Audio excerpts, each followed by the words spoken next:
Hey folks, we're going to do some streaming tonight after all. I'm a little sick, wasn't sure if I was going to get to it, but I'm going to play for a little bit, see how I hold up. I'm going to check my signal here real quick, make sure I'm coming through clean, and then we'll get to work. Hold on real quick. Let's see where we're at. Mic check, 1, 2, 3. Mic check, 1, 2, 3. Okay, that's probably good enough. All right, let me go through my intro spiel here, and then we'll start building some more village cartography. So, hey, my name is Phil Kearney. I create role-playing game supplements, and I publish them online as PDFs. There is a slew of work that I've already produced on DMsGuild.com that you can take a look at. I currently focus my attention on Dungeons & Dragons 5th edition, and the slew of work that I have linked down below. It's all 100% free preview. You can open up the full preview or click on the eye icon if you're on a mobile phone. Click the preview, it'll open up a PDF. You can read the entire document cover to cover. It's probably about 150 different illustrations throughout all of those books. So if you're an art enthusiast and you like the stuff that you've been seeing me produce in our morning stream in the Spelljammer Combat and Exploration token production, or if you like the art that you're seeing me produce in the Reclement book cover design that we do on Saturday mornings. Either way, if you like that kind of stuff, then there's a lot of it in those books. If you're a D&D enthusiast, check out, if you think any of the mechanics are cool, you want to add them to your game, be welcome. If you want to support more behavior, consider making a purchase. There's also a link to my Patreon, where you can support me on a monthly basis to help fuel my fire. I just posted that we're live on Twitter, so if you want to find out when I'm live in the future, you can follow me at Phil Kearney, FILKEARNEY. Lastly, best support right now is to help me get to 1,000 subscribers. So I'm at 170 now. Thanks a lot for jumping on board, people. And like, subscribe, hit the bell icon to get notifications, help me climb up, and maybe more people will get into this type of work that we do. So I think that's about it for spiels. Let's jump in here. This is the book cover that we built on the dashboard. When you go into DTRP or DMsGuild, it'll look about like that. So hopefully that hint of a face is compelling enough to make people want to click into the product and see a little bit closer, and then maybe even open up the book and find out some more. All this map production that we've been doing here is going to be included in zip files when you purchase the adventure. I mean, you can read all of it at no cost on DMsGuild once it's published, like everything else that I do. But it's the zip file that you get when you purchase it, with this and all the other maps that we've been building for the past 100 episodes. And 100 episodes.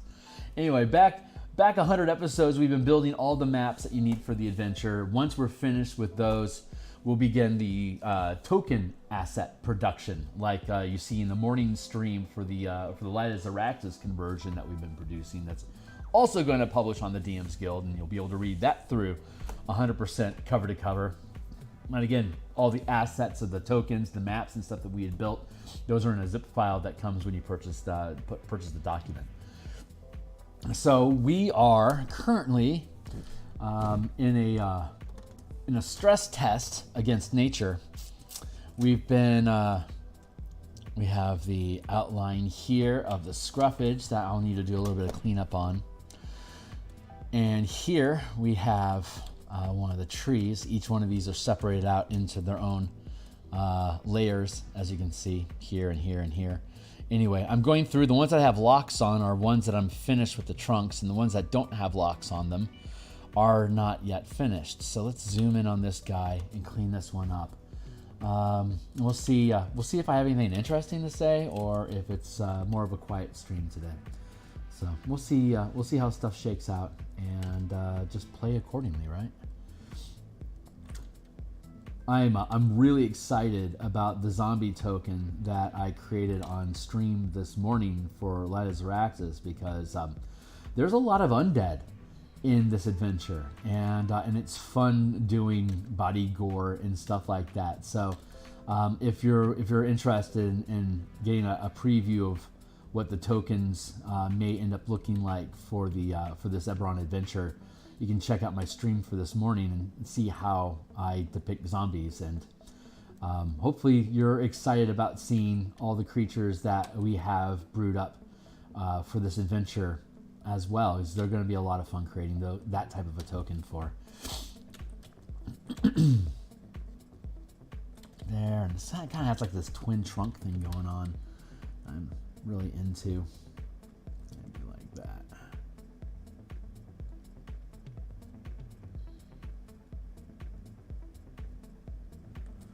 This one actually looks pretty good.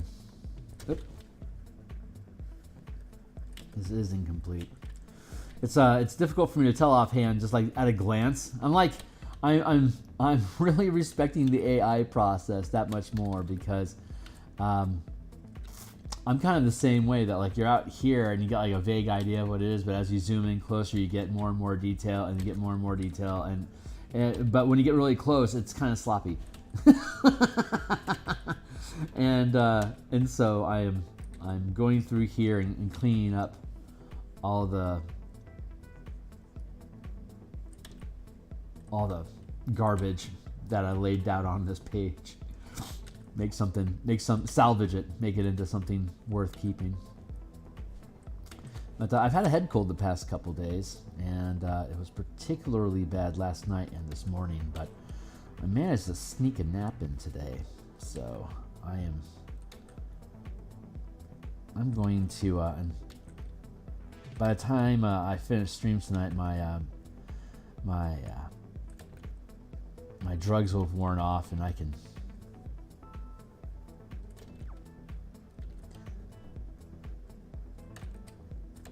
redose and crash out for the night, so I can have a peppy weekend. I expect to be on tomorrow morning for a full normal stream. I had a very short stream this morning because I needed the extra sleep. But tomorrow I anticipate being back on normal time in about 11 hours. In about 11 hours. I'll be back on, and we'll, I don't know what we're going to do next. Whatever's next. We're going to do whatever's next. We're just going to keep doing it and doing it and doing it until it's done. And in the meantime, off screen, I'm still fighting my way through the layouts for the Light of Zaraxis portion of the Combat and Exploration book that we've created. And I found some inconsistencies in the language that we had for the spellcasting section that needed to get tightened up. Just to make sure that the concepts are being properly expressed. There was some, I won't bore you with the details, but there was some slop there that I found a way to clean up. So it's a better product for it. It's technically on my own schedule of production. So there's no specific pressure to finish anything at any particular time, though sooner is always better. I'm certainly not trying to stall the effect, but I also don't mind how long it's taken to be able to produce these pieces, because it's just more scrutiny time. You have that 5th, 7th, 12th look, and then something suddenly pops out at you, or like you're working on one section of a book and you realize that there's a logic issue that gets arisen at some point, or like there's a technical rules clash. That's a subtlety that you might not pick up on, like me, like the first 20 times you look at it, but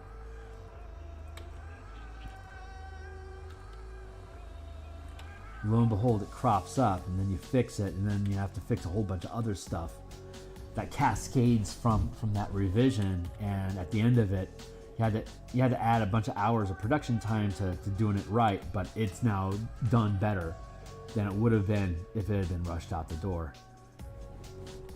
Which I think Wizards of the Coast should really be paying attention to, because I really feel like their playtesting, it's ridiculous to think that they're close to done with playtesting. I don't think anyone has any real confidence in them.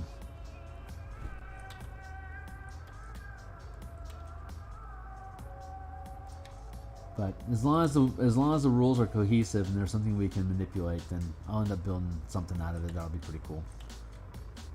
Assuming that I stick around with it.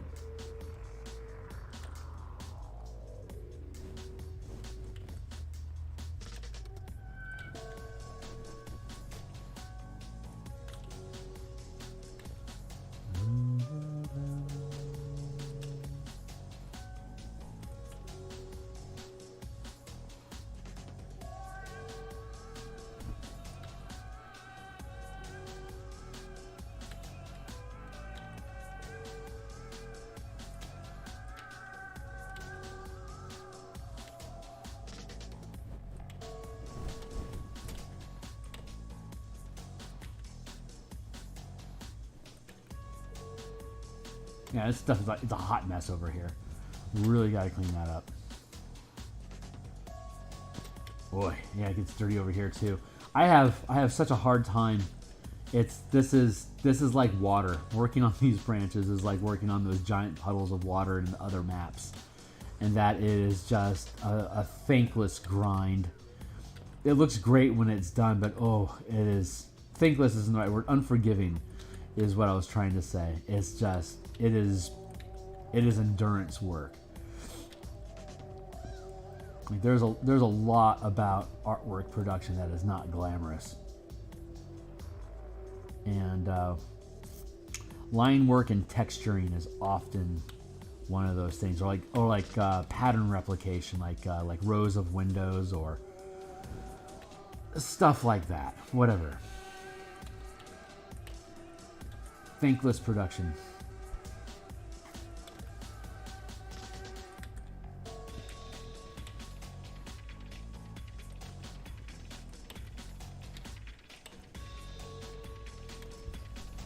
Yeah, you're doing that. Good.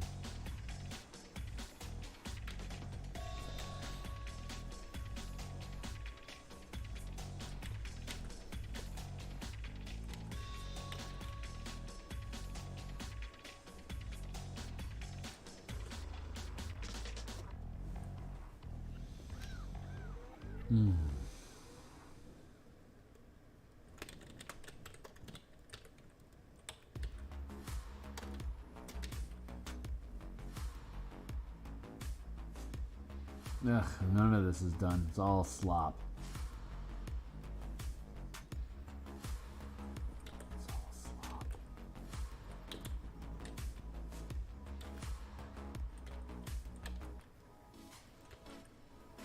I did get a few of them done. I got this whole array done, which I'm really happy with.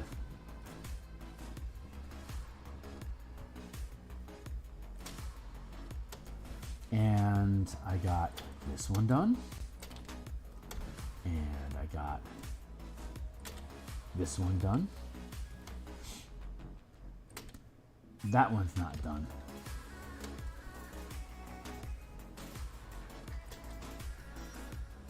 This one, I believe this one's done. Yeah, this one's done.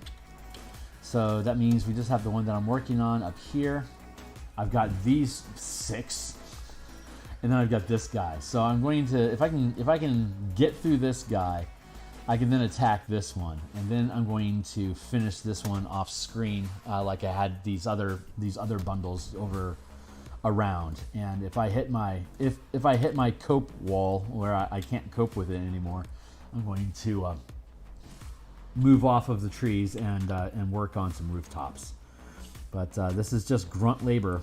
And this is actually the original reason why I started streaming in the first place. So we're actually kind of in a heart of intent here, in that some art productions are like a real grind, and it's a pain in the ass. And if I'm left to my own devices and my energy is scattered, then I'll end up just distracting myself with like blog replies or whatever, and won't get the work done. I'll end up effectively having procrastinated it. So I originally started streaming so that I would have an excuse to keep grinding, because I'm on camera and it's maximum accountability.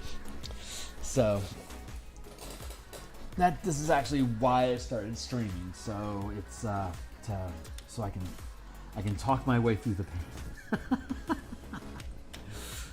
When I really just want to run away and like go chase an ice cream truck or something.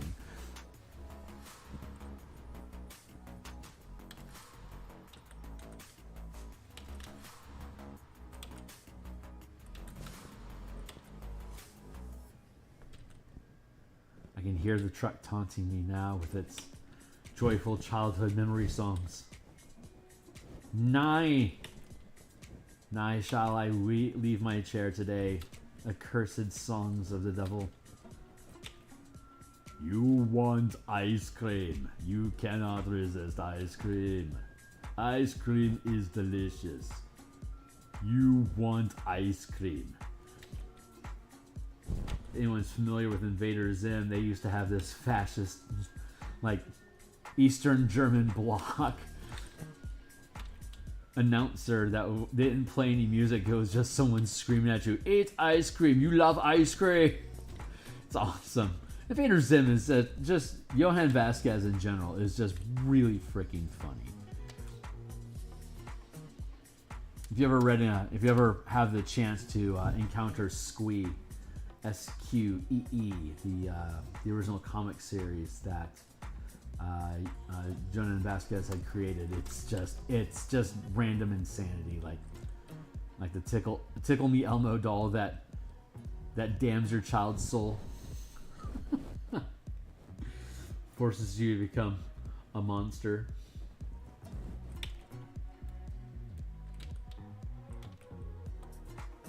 That is particularly funny now.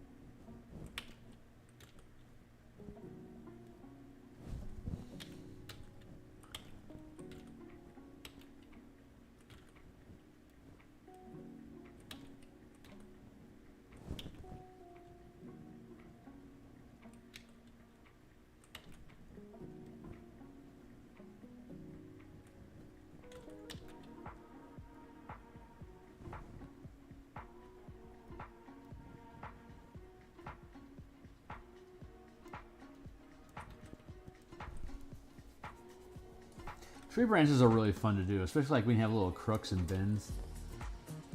Well, as I go through here, I'm sure I'll have the opportunity to sculpt some more, to look at branch philosophy, as it were.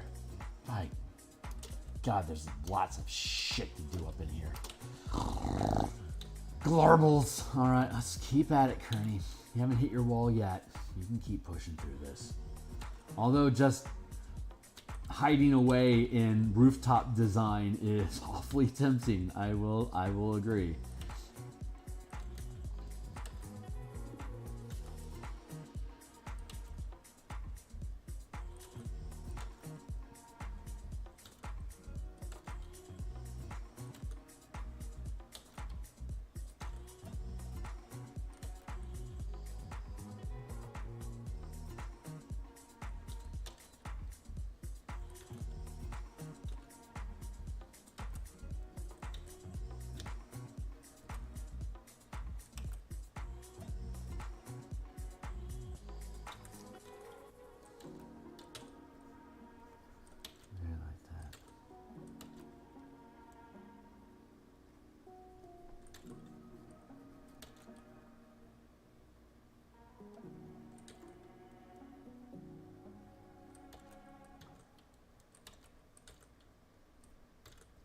Very good.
Let's see if I can keep rotating around in a circle here.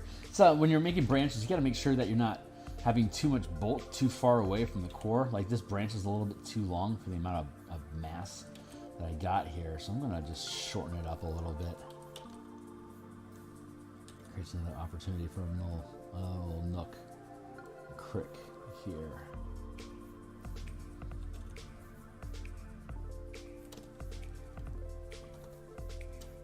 Like this branch here is a little too long.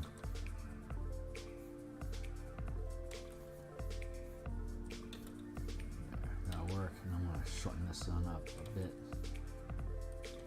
There. See, that feels a little less heavy.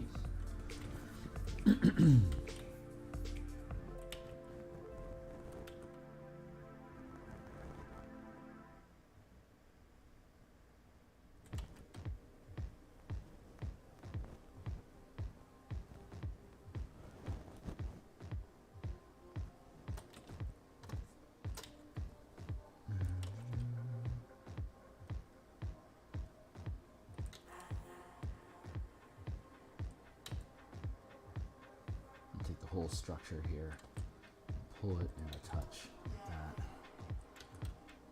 Nice.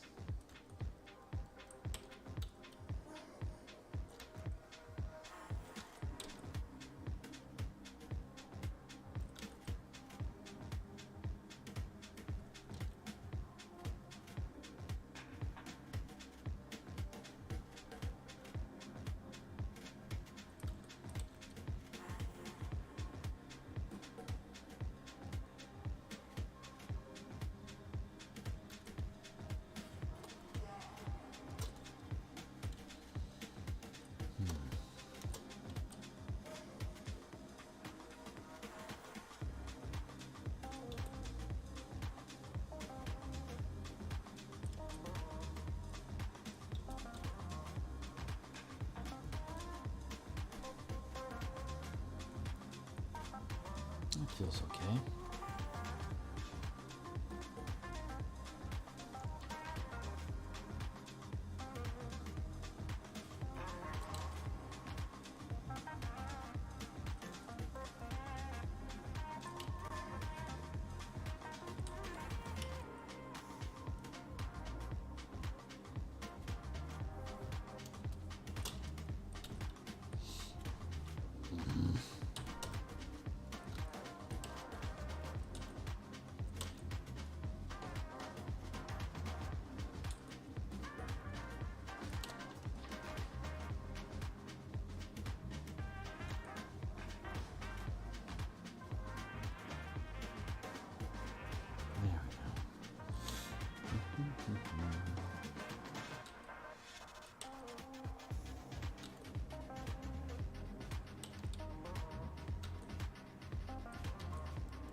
How many who? How many who?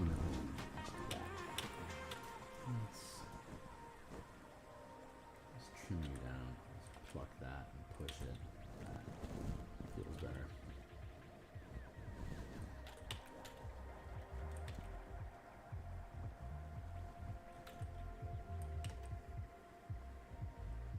That'll do.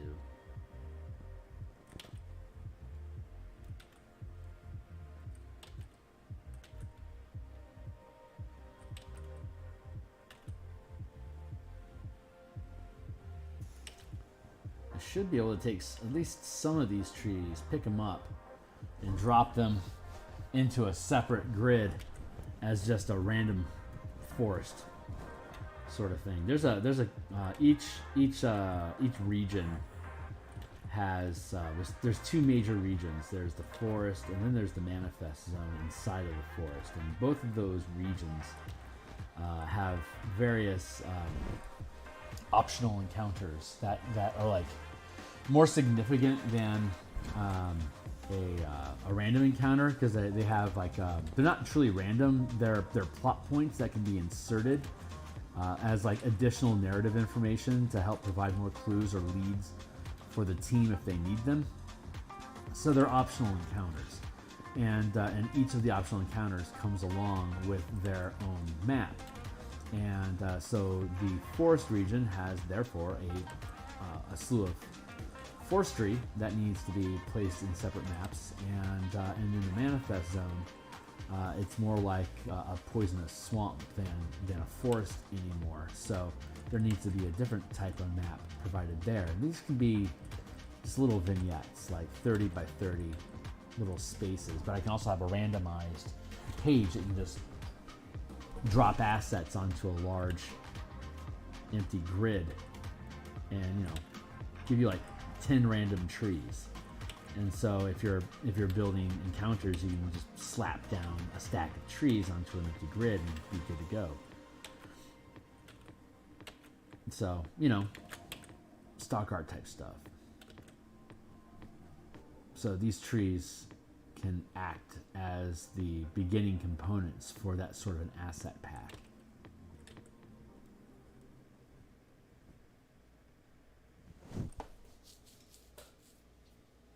Kind of a neat idea. Maybe create terrain like this, and then the cover art be an illustration of terrain, like thicket, like a map assets like a thicket of bushes, and then have an illustration of a forest with thicket, like a Bob Ross style painting. And so make the painting stock art, and then also there's the actual map tile assets to go along with it. That's an interesting idea.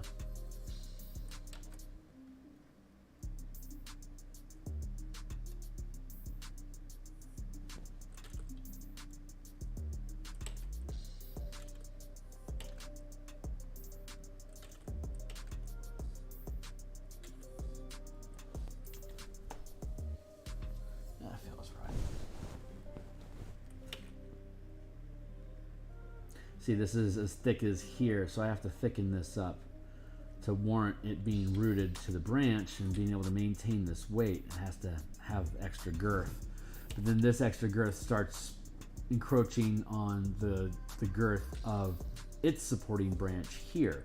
So you're playing this game of like fractaling down the size of the branch connections. Every time it branches, you have to make like smaller branches or equal small. Like they have to be smaller than the branch that they're branching off of. The root it branches off of is the word I'm trying to say.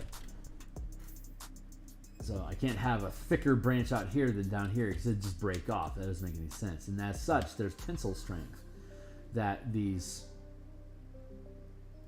branches can accommodate before they snap.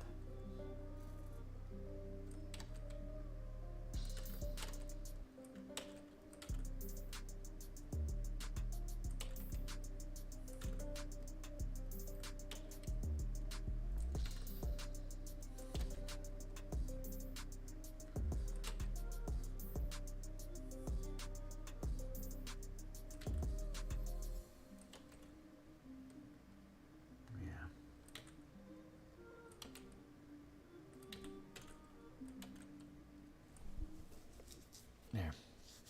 Feels better. This is a little thick now, though.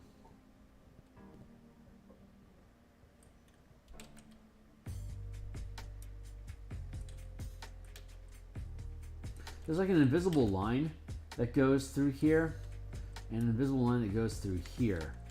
So when you're making these branches, you're thinking about like kind of like how you have like folded paper on a tube, and like goes down, or like if you're braiding,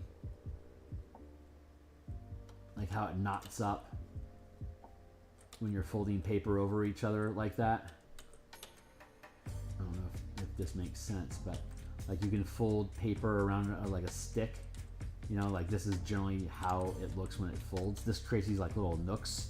That's how branches occur, by having all these little overlaying like paper around the cardboard tube sort of thing. Every time, like it's just a bunch of spindles of like if you ever look at like a like a white willow tree, how it has like that paper parchment sort of white bark that flecks off, and it has like a darker bark underneath it. That's this ribboning effect that we're looking at here.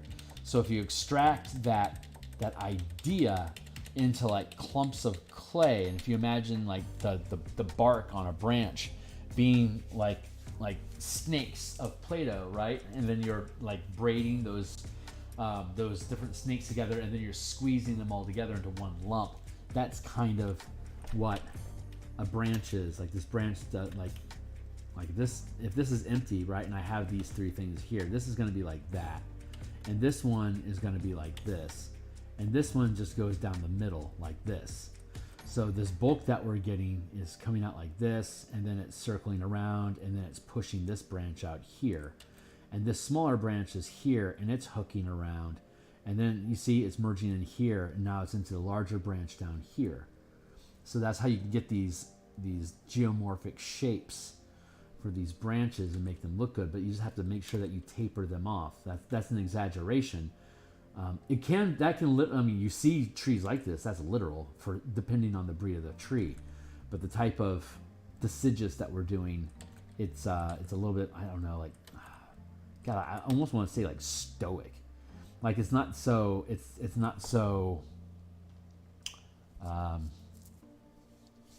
lava lamp, you know, like 60s globs.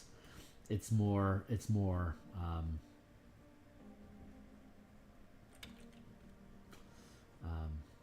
structurally solid, robust, perhaps.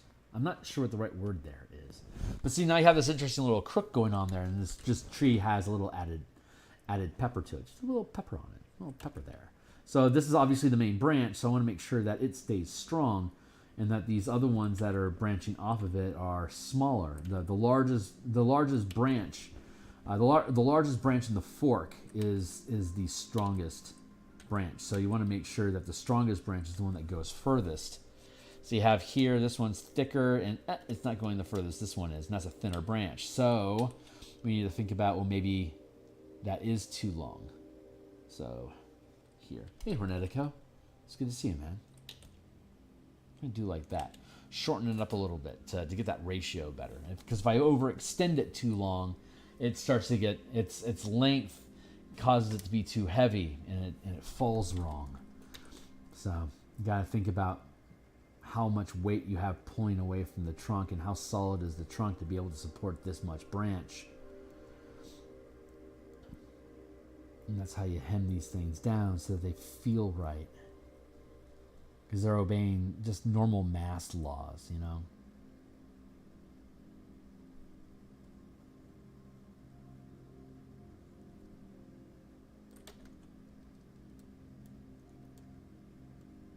See, this is too thick for this knot. So I have either the option of thinning this knot down or thickening the trunk.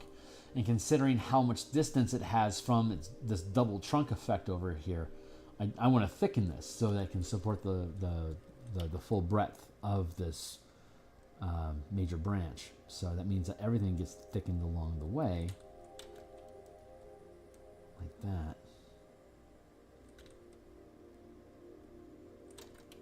Now I am going to trim it down a little bit because I am a liar. There we go.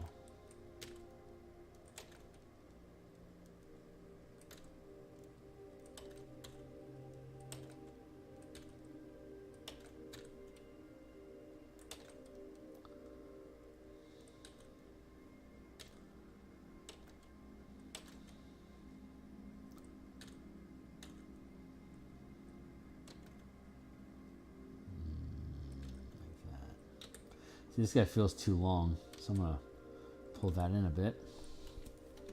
Help fix that up a little.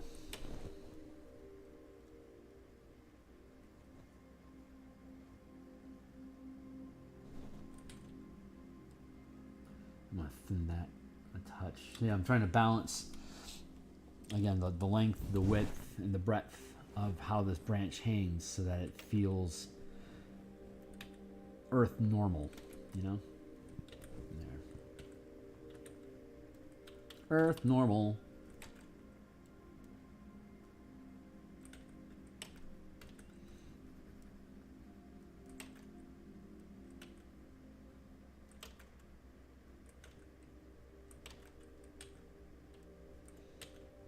I am supposed to set. I have not been setting clocks this week. I don't know what's wrong with me. I've fallen out of the pattern of habitually turning on my alarm.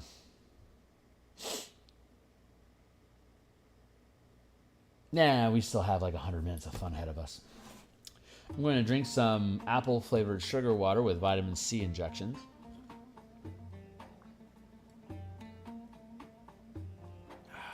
That will fight the head cold with the vitamin C. I'm sure the sugar helps. Why don't I just inject bleach into my body? That'll help.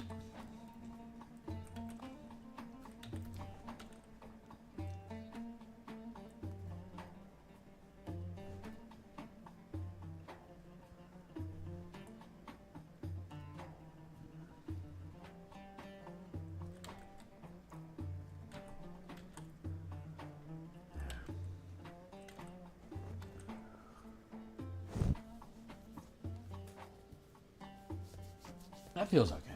Let's go back to this branch here now. Just pushing our way around the tree. We'll get our way all the way around eventually. I don't think this is going to stay like that, like at fucking all.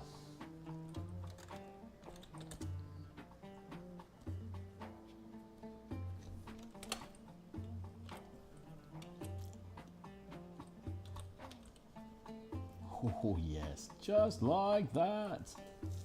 That'll do.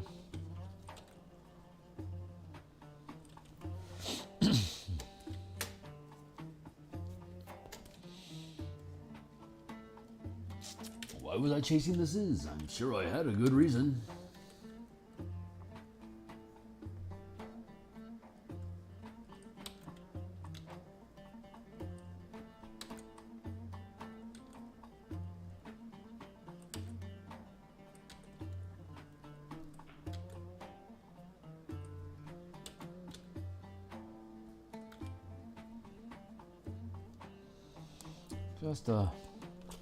Just a low-key sort of night for Phil.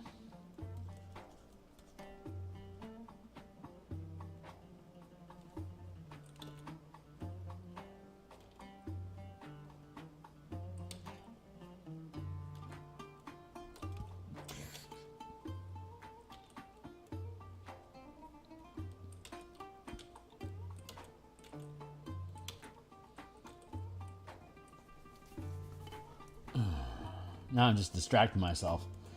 Procrastinator, get back on point, Kearney. There you go, buddy. Stay on point. You can do this. This is what we're here for. This is why we do it.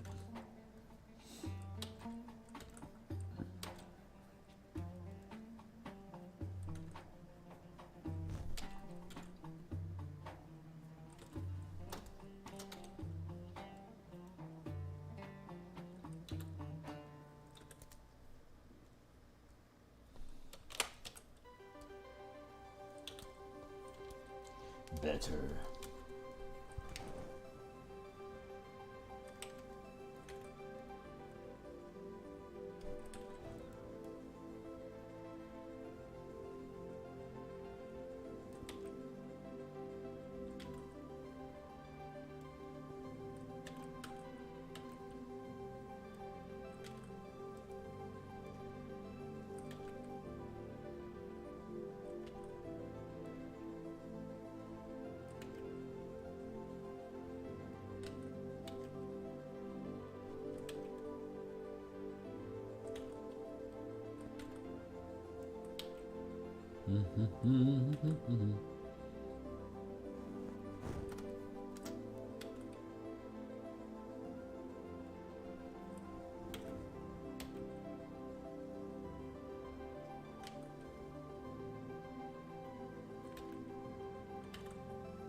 That feels weird, so I'm going to pull that in just a touch. That feels better.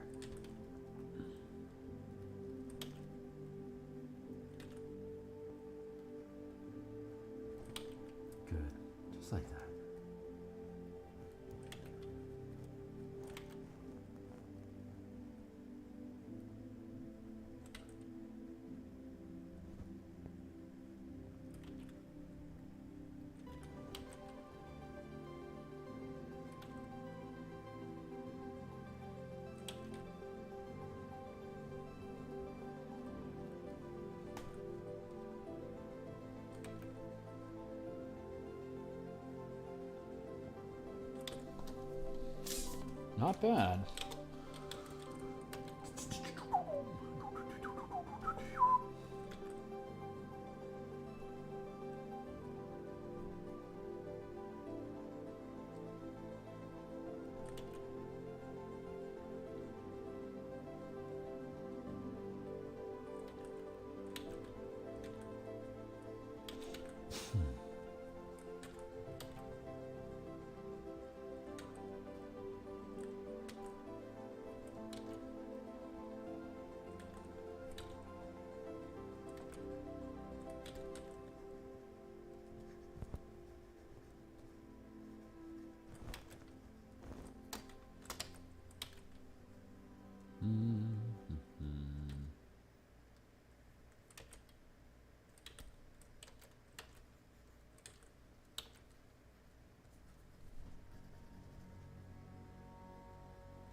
Bit. I'm gonna give it a twist.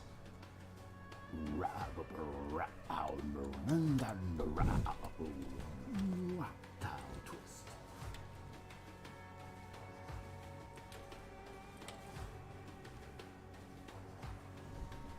Another ice cream truck. Word is out. There's kids in this neighborhood.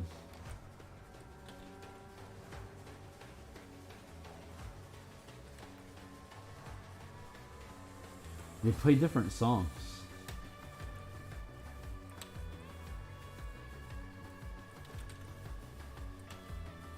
So you can tell one ice cream truck from another by the songs that they play. That's funny.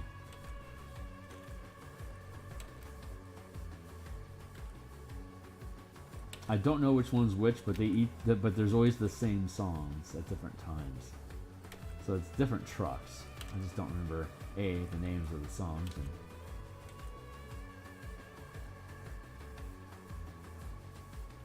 B, which truck is associated with each song. I don't know which one to run out after or not. I like the ice cream sandwiches, but I think I missed that one.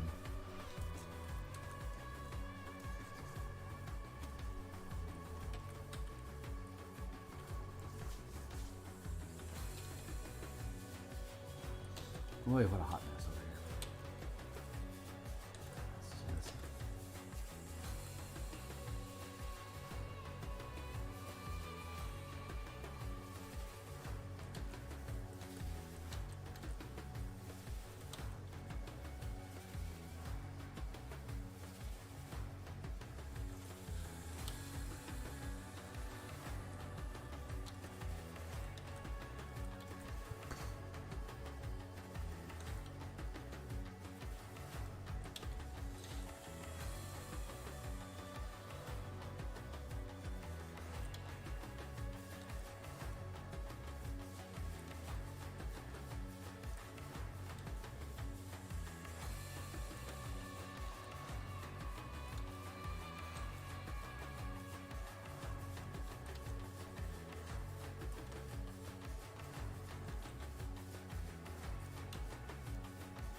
See, way too much branch out here past this fork for the width of branch that we have to support it. So we have to make a change. Are we going to thin down the branch up here, or are we going to thicken up the root of it over there? And while I consider that, let's fix this branch, because it's still stupid and ugly. There you go, buddy. Now you're pretty and smart. Everything they said you could be.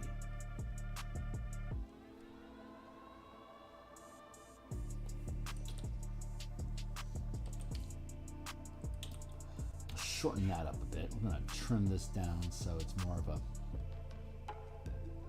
twig and branch.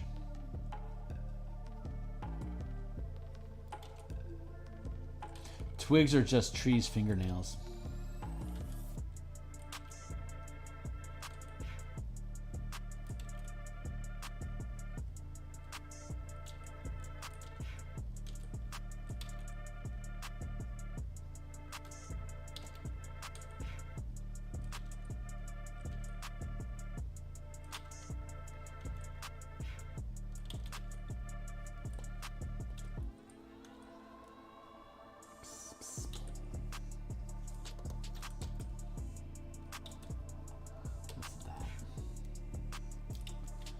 that crook, it's just unnatural, so I gotta trim that. Like that. That feels fine.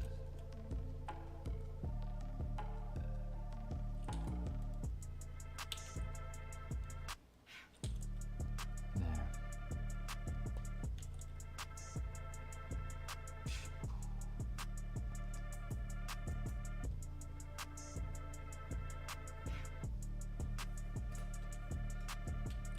So far, so good, so what?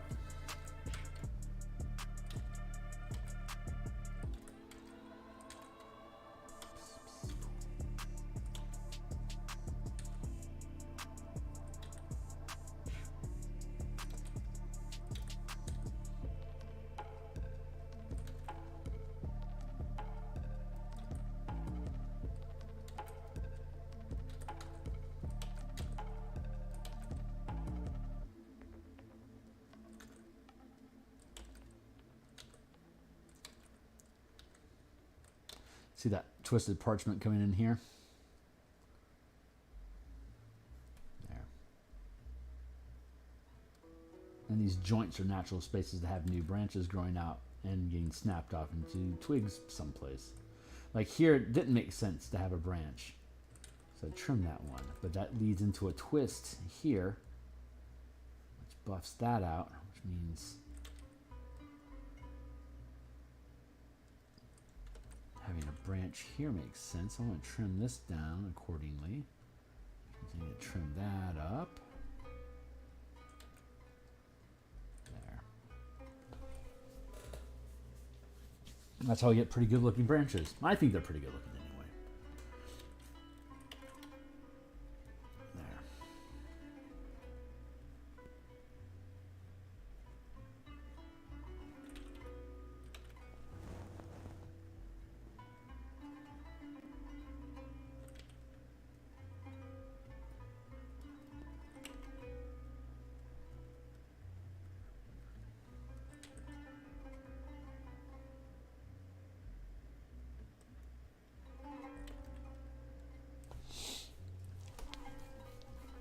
Yeah, pretty good.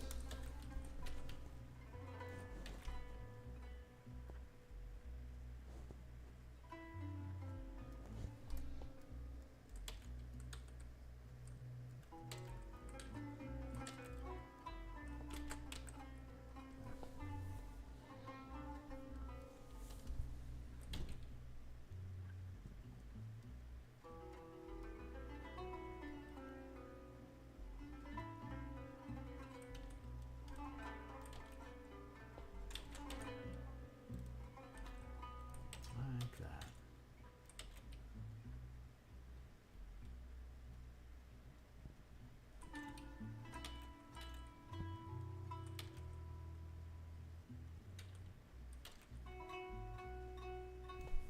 See, this is already getting too thick for the amount of mass that we have over here, so we have to consider thickening this up so that it can bear that weight.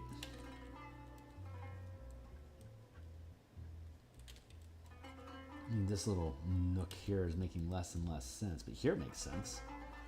Cut in around like this, and then down here. That makes sense. Get that branch there. That all folded together nice. I got a little bump here that makes sense. Thicken that out like that, and then it pushes over this way. And then it just goes into this mass over here, and this mass twists over like this. And this one goes like that, which means this is kind of nonsense, but we could salvage it by changing its arrow like yonder. Here.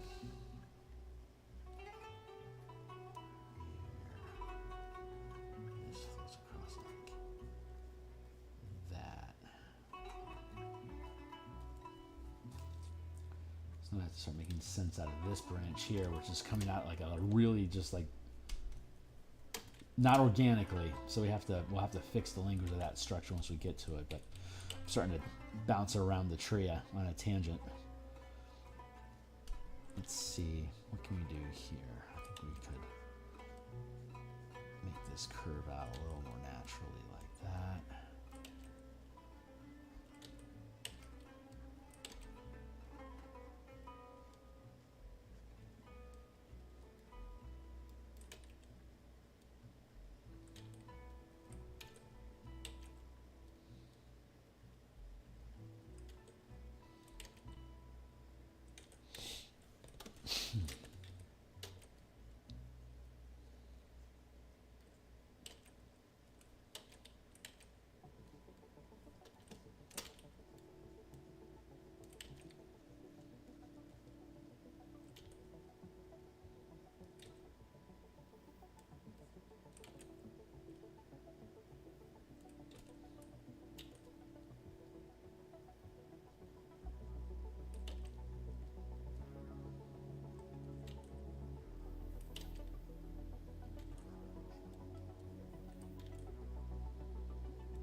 still too thick over here. I'm going to pull this in. Like that.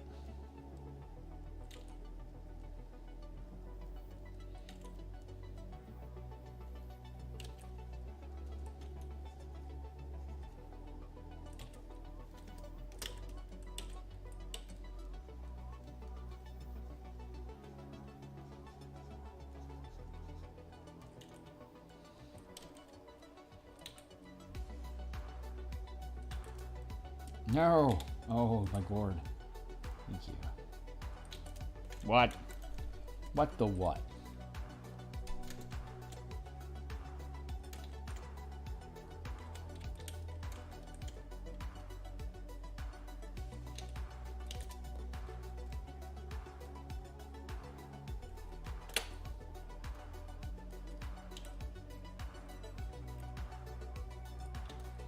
There, now we're starting to look good again.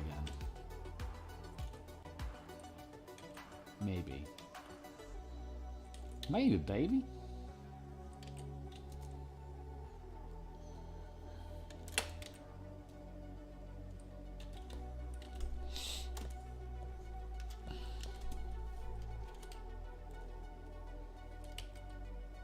Endurance.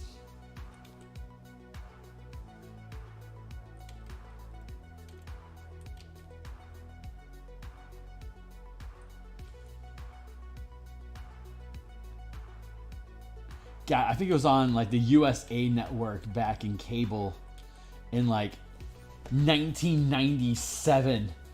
It was on Thanksgiving. I was at our cousin, my aunt and uncle, my cousin's home, and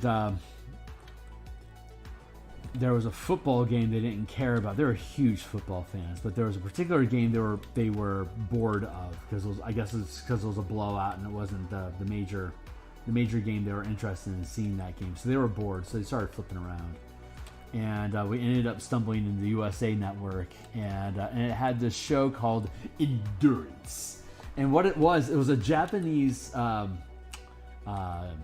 game show, and it made you do things like whoever drinks the most milk wins without throwing up, or like whoever like everyone has to drink a gallon of water, and whoever takes the longest to not have to pee wins that particular competition. So they had gallons of water set up for each of the contestants right next to the ocean. So the entire time they have to drink this gallon, and they can do whatever they want. They just can't leave the beach, and when they pee, they lose. So it was just the cameraman checking back in every now and again to see, who's got to go to the bathroom or not, and they just slowly whittled it down. But every time they'd scream something in Japanese, and then at the bottom of the screen it would go endurance. So it was such a silly show. It was so fun. It just made us all laugh so much. It was so much fun. I was probably 15 at the time. So watching people dancing, I mean, it was like they get like what would probably be now like $30,000 if they take the longest to pee. So you got all these guys that are just grabbing their junk and just dancing in place, trying to outlast the other guy who's across them who's also dancing in place. Both of them trying their best not to pee. It's just awesome. It's so stupid, but it's so freaking funny. Anyway, came to mind because endurance. That's what I has to have to get this job done, or any of these jobs honestly done in a reasonable period of time. I must have endurance. The end. Let's see what happens if I do this.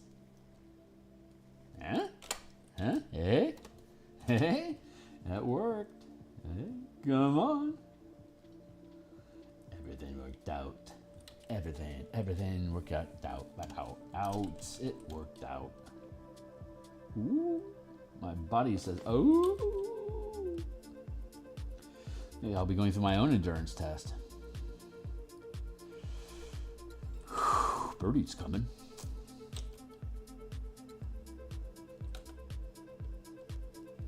I feel the storm. Oh, I'm sorry, that's not it. From Fatal Fury, the motion picture, a storm is brewing. Can you feel it? Lightning crash. Birdie's coming. Jurassic.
I'm good with that, and pretty happy with this. Everything's gonna be all right. Yeah, it looks pretty cool. I mean, we're not done yet. Shit takes time, dude. My alarm popped. I should have a drink.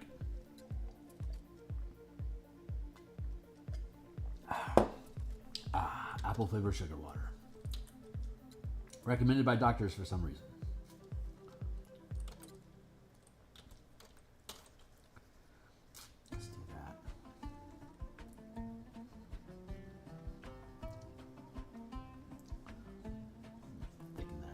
Up a bit like that.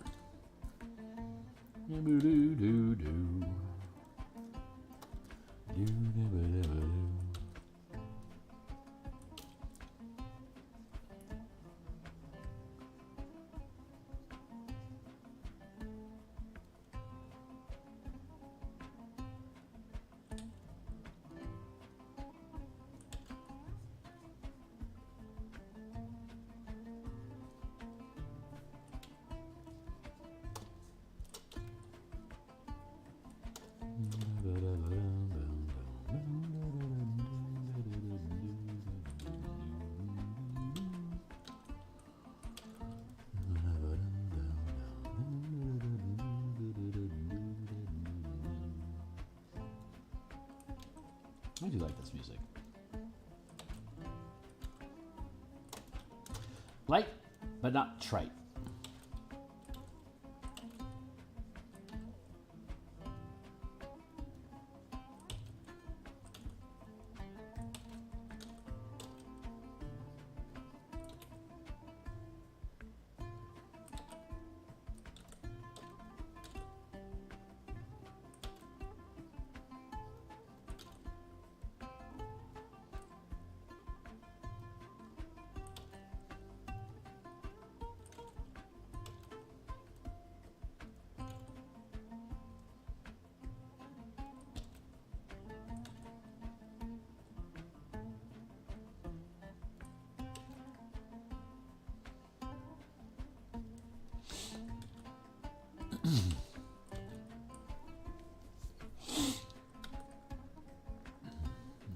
Down.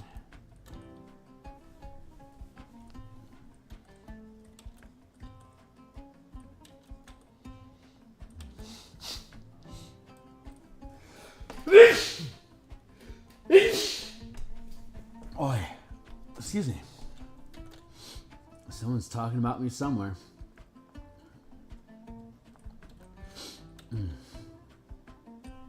One sneeze, someone's thinking about you. Two sneezes, people are talking about you. Three sneezes, there's something stuck in your nose.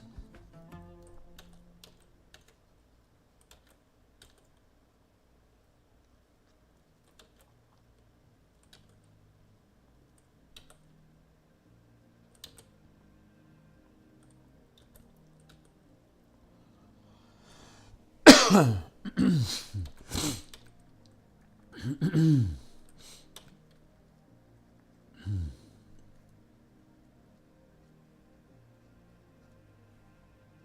spy with my eye something that is text. Hold on a second. Let me finish resolving this branch and rook. I'll see what we're talking about.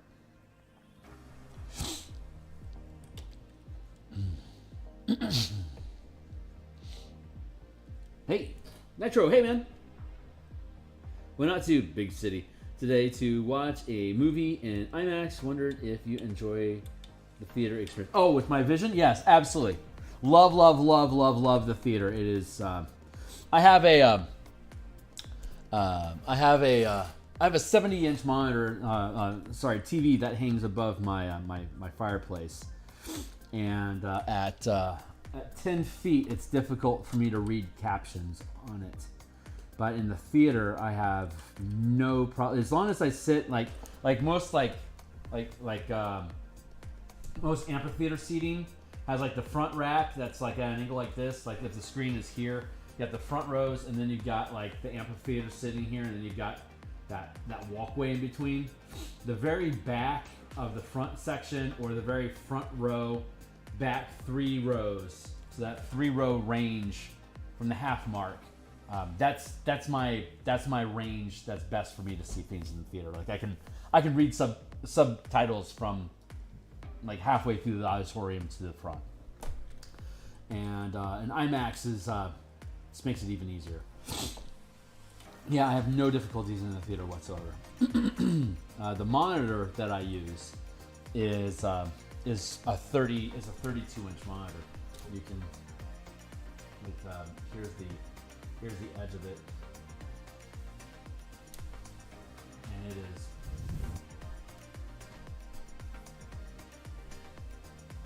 that far away from my face, which is about a foot. So I sit about a foot, maybe 15 inches away from my 30-inch monitor to be able to do the painting that I do. So the size of the Photoshop, like the canvas that we're looking at right now,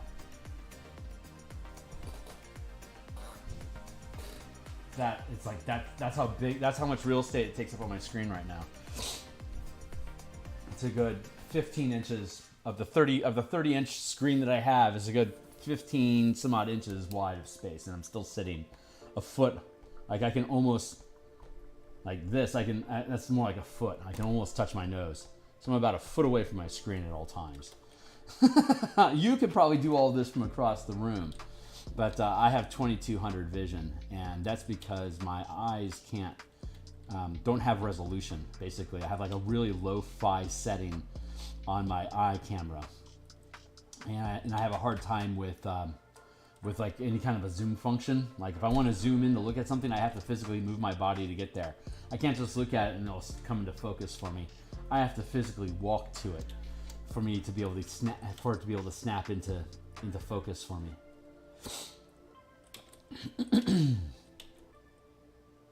So like I can't drive, no chance. I'm not safe with a gun unless it's a shotgun within 20 feet, basically. So never was a big gun guy, but I at least understand pretty well how they work. I have taken some gun and gun safety classes, so I'm not completely inexperienced, but I'm more like give me a riot shield and a good pole arm, and I will fuck up your day while my friends in the back line will pop caps into you.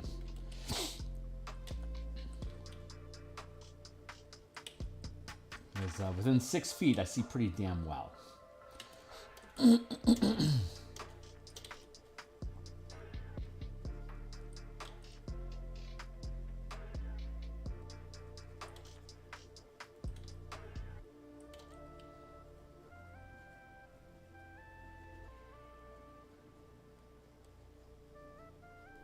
that out.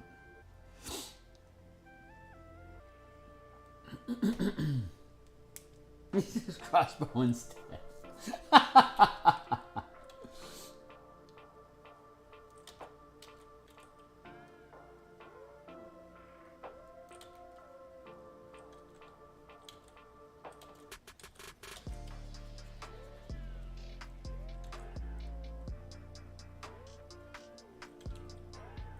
Guns are pretty fun.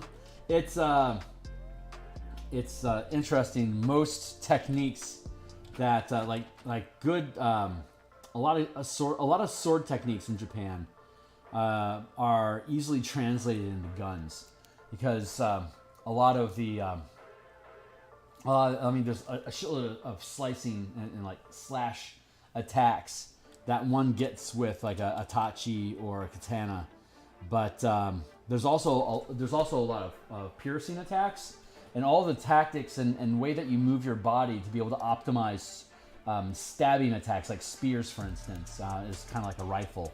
There's a lot of stab and piercing attacks that you're making, and that same commitment to your body's posture and leaning into a strike is a lot of the same stance that you have with a gun, being able to lean into the shot to minimize recoil, and a lot of the lining your body up to minimize your target during staff and spear fighting. You want to minimize your latitude body space, and so that more of the pull weapon can conceal and act as a shield, as opposed to being off to the side and exposing your whole body. If you can keep your body in alignment so that you're behind the weapon, you can make attacks while using that weapon to be able to also defend. Guns are kind of the same way. By minimizing your profile and lining up the weapon to be able to fire at the target, you're basically hiding your body behind the weapon, except that obviously guns, it's a projectile. So it doesn't actually have a physical reach that you can use as an actual shield, which is what a lot of that tactical stuff is using your weapon as like a half shield while being able to be making opportunity attacks with it while you move inside of people's space. But guns are sort of the same way. They're like, gun fu is a stupid word, but if you're in hand-to-hand combat and you're armed, you can use that gun as a trudgeon. I mean, like pistol whipping people. But you can just as easily punch and shoot somebody at the same time. Like, I can punch you in the ribs and break your ribs with the snub of a pistol and not have to fire it. At the same time, I could punch you in the ribs and pull the trigger at the same time and just drop you out of the fight. If I'm fighting 5 guys, I'm probably going to just pop you so I can get you out of the way. But before you drop, I can use you as a shield on the way down, so I can line up another shot. But that's multi-people tactics, is using people that you're killing, using their body as a shield to minimize the number of targets that you have cover against, so that you can move through people one at a time. It just depends on what type of weapon you're using. And again, firearms and rifles use a lot of the same techniques as spears and sword, which is just fucking fascinating to me.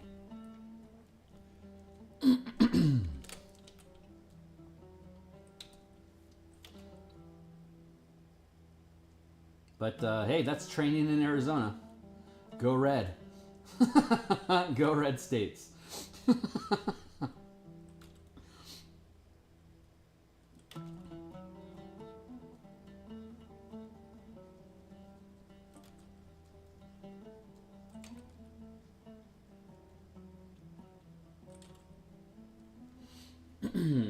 Hey, Johnny. Yes, trees, my friend. Hey. We have a whole village that we're building here. Right now, I am mincing on details inside of these trees because the work's gotta get done. So one of the reasons why I created this stream in the first place was to make sure I'd keep my ass in the seat and work my way through the pixels. So that's what we're doing right now. Fighting boredom and keeping myself online to work my way through the shrubbery and maintain accountability so that I can make sure I don't decide to run off and hide inside Discord for an hour instead of working on these frickin' trees. But this is a lot different from... If you're new to the channel, there's a lot of different types of streams that I run. Like in the mornings, I do NPC, creature, and ship tokens for Spelljammer. Monday and Thursday nights like this, I work on cartography for Eberron, and we are currently in our 134th episode. So I have like the cover to the adventure these are for was like back around episode 40. Prior to that, we were doing different types of plants that are in the Mabar, the plane of shadow and undeath. We were building like moss and different types of like luminous mushrooms and razor vine, and just general plant life that's not native to the Eberron world that would show up inside of an extended manifest zone being present on the world. It would slowly tear. The idea is that if you can sustain a manifest zone for an extended period of time, it starts to terraform the environment where it's manifesting into. So there's the opportunity to have unnatural plants and even have unnatural creatures start to develop in the area that reflects the plane of origin that's being corrupted, that's corrupting the area where it's that point co-terminates with the world of Eberron. So that's what this adventure is really leaning into, is a ritual that can stabilize and maintain a manifest zone that causes the world of Eberron to overlap or co-terminate with the plane of night and shadow, which is Mabar. So the adventure is called Crystals of Mabar because the result of extended exposure to the necrotic dark energies of Mabar is to to convert the soil of the ground around it so that it becomes basically poisonous to normal plant life, but it's then suitable for undeath, like this undeath sort of plant, like a necrotic plant, I guess is the best way of putting it. And so we have a number of examples of those inside of the adventure that we can convert into tokens to litter into random patches of terrain you can create for additional optional adventure or encounters that you have inside of the mists of the manifest zone or in the forest. Like I was talking earlier, once this tree is done, and this tree is already done, we can extract these as separate just throwdown tokens that you can just spontaneously, create a forest from. And of course, we've already got the canopy done for the trees for all of them, so those look fucking awesome. I'm really happy with that.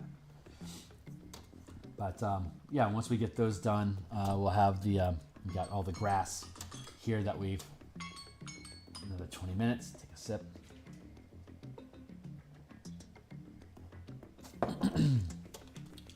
So yeah, this is all the terrain that we've created so far for this area, but you can peel off the canopy if you've got characters running around underneath the canopy of the tree line. If they're flying and they're above the canopy, then this is the layer that the DM has. So the DM has the overall ground layer, and then you've got the canopy layer as well that just sits on top of it. So when this gets loaded into Roll20, all those assets are stacked up, and the DM can just switch back and forth the canopy between being visible on the map like this, or on the DM's layer and becomes invisible. So you can drop it back and forth depending on what the characters can see. And each one of these trees can have its own canopy. It doesn't just have to be like one blanket canopy layer. Each asset can have its own canopy. You just got to line them up. It's pretty easy to do. But yeah, so once we finish these trees, then we'll be working on the rooftops. And once the rooftops are done, we'll work on the interior spaces. And once the interior spaces are done, we'll work on each individual asset here, like a butter jar and coffee mug, plates, silverware, chairs, all that shit. Build it all out into little assets that you can litter across the map. And then we can take all these little living objects, I don't know what's the word, building props, I guess. Anyway, we can use the same assets and then move them over into the other map where we have the underground barracks, for instance, can have all these assets in them as well. And so once we complete them here, we can just cut, paste, drop them into the other map, so it feels lived in as well. We have roofs for all of these. That's not what we're working on right now, but we'll get back to those soon enough. But this is what we've been doing for the past few episodes, creating all this texture and grit. And then we got just for scale and reference, we have the map, we have the grid that overlays it. And this lines up with the vector line map that exists in Roll20 specifically. So if you drop this in at the 70 DPI resolution that Roll20 uses as a 55 by 55 inch map space, it just auto locks to that position. So it's real easy to drop all these assets into a Roll20 VTT space. I don't know about Foundry or Fantasy Grounds or Rodeo, Owlbear Rodeo, but I reckon they're all similarly easy. It's just OBS is partnered with Roll20, so why wouldn't I build this out using Roll20 specs? It's going to be usable there. But normally when I'm actually doing the work, I hide the grid so that it doesn't interfere with me visualizing what we're actually doing here. And the grass is just more grit that gets to be distracting, and that's obviously very distracting. So I just conceal all that stuff while we're working on this. But yep, we're making tree trunks for the interior space. Now that's hugely important, but like I was talking about earlier, once we start building the little optional encounter map vignettes for the forest adjacent to this village, then all these trees we can just cut, paste, pick up, drop down, and just create little forest environments to have optional role-playing encounter encounters that can pad out the adventure. But the whole document has little additional like optional encounters and supplemental random things that you can do. If like your team seems a little lost and they need more context, then they can run across a villager stuck in a tree with undead dogs trying to climb up and eat them. Like, well, that's a point of interest. Let's engage in some light, fun combat and have a conversation about how'd you get up in that tree? What do you know? What's our next move? And then you just point them off in the right direction, and they scamper off that way to go fight evil. And hey, look, more evil. Or like we have specific encounters, like if you're trying to take a long rest, the kind of things that might try to ambush you. So that you have a random table of like night encounters versus just random forest encounters. And like if you try to invade the fortress, but then you have to withdraw and take a long rest, now they know you're out there somewhere. So that modifies the kind of encounters that you might be facing while you're in the village, or if you're out in the woods camping, depending on where you're going to choose to use as your base of operations. There's little modifiers like that as well. So it's a pretty fun little adventure. This is out of balance. Trim the guy down somehow. Let's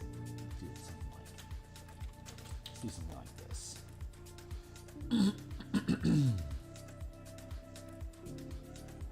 Yeah, we'll drop it in like that. Free transform. With it.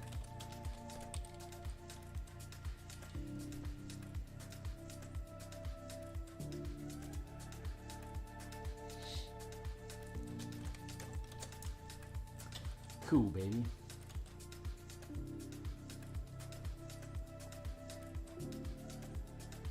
But yeah, these things are as meticulous and mindless as water.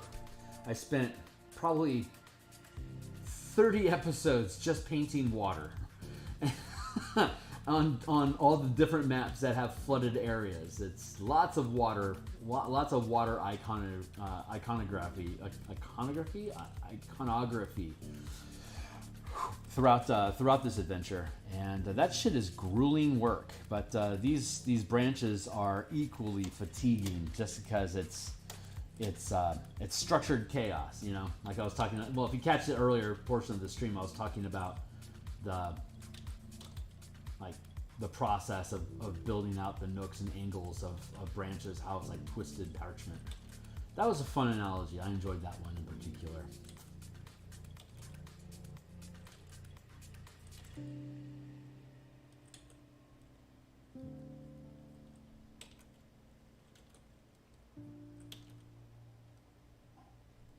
Ba-da-ba-ba-da-ba.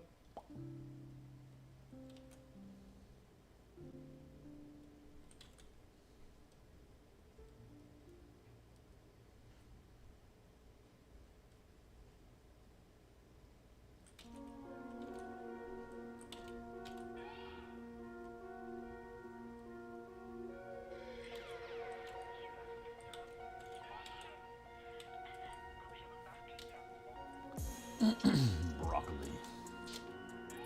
How much have I broccoli?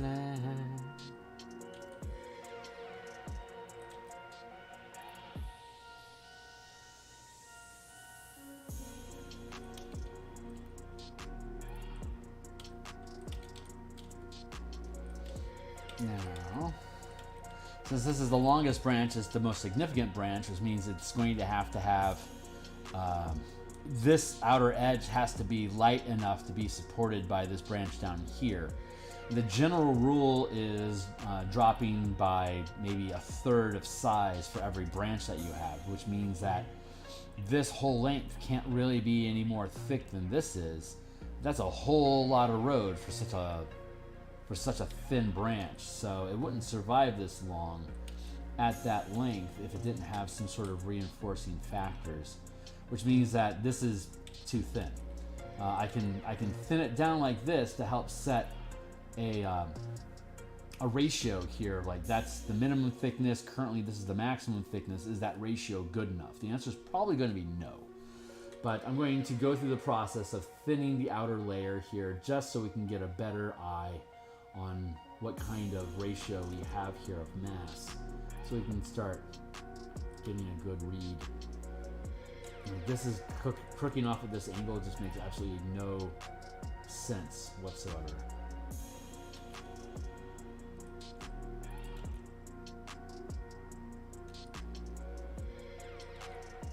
And like we were talking about that twisted parchment, this is the main branch here off of this fork.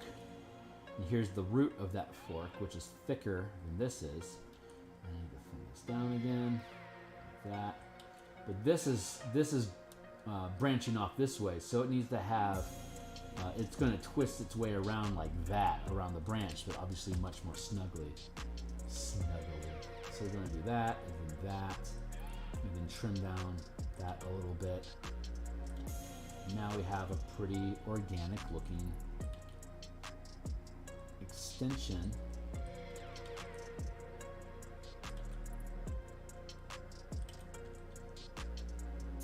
And that down like that.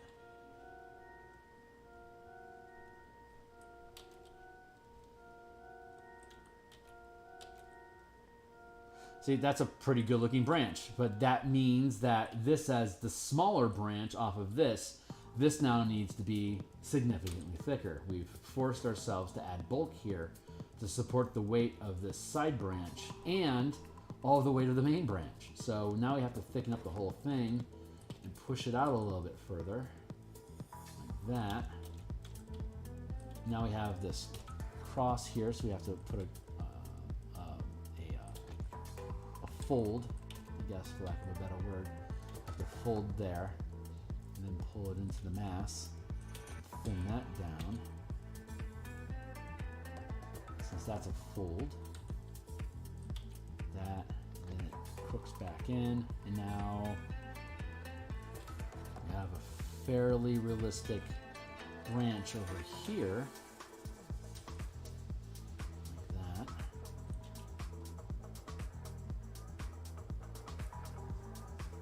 And we're already getting close to the same thickness as we are here, so we're going to have to make a much thicker root along here. That's probably going to end up being something like that. It's probably what we're going to see. Something like that. So we're going to just continue twisting our way down the branch until we find out, like we have here, and then we generally want to have a 90 degree or less angle. Like it could be here, it could be like 30 degrees. So like it comes down like this to here. And then it'll crook in here. Look, we're already lining up, so that makes sense. But now it's going to be something thicker here. So I'm going to just get rid of these because they're modifying my judgment. I have the central branch. We have the central branch here that's flowing through like this, and this is wrapping around it like that. That's the language that we're attempting to introduce into this piece as we're moving. Being mindful of where the main branch is here, and that it has to thicken as it continues moving away from the core trunk that's rooted into the ground. So again, yeah, well, look, we're pretty much falling right in line with where we expected to be and then that can, like this would cleave out like that.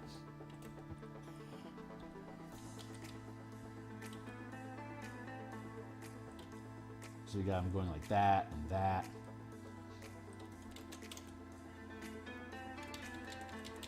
Anyway, we're trying to get them, we're trying to get everything to loop into each other so it all feels like a large organic flow out of the same mass.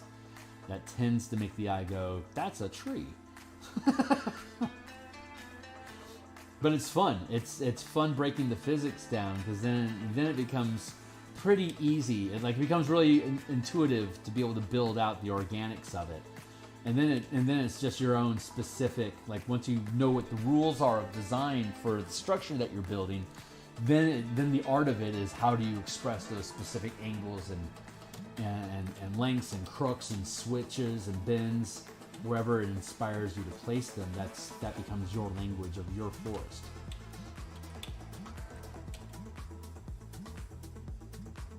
So that needs to thicken up like that, for instance, to really, even that feels too thick. Nitro. Never mentioned it, but an emergency with some of my players prevented me from running the session last. Oh, but tomorrow. Nice. Glad to hear it, man. Glad to hear it. Hopefully it survives long enough for them to fall in love with the characters before you kill them all, to give them something to be pissed off about. Pissing off players in game is just so fun.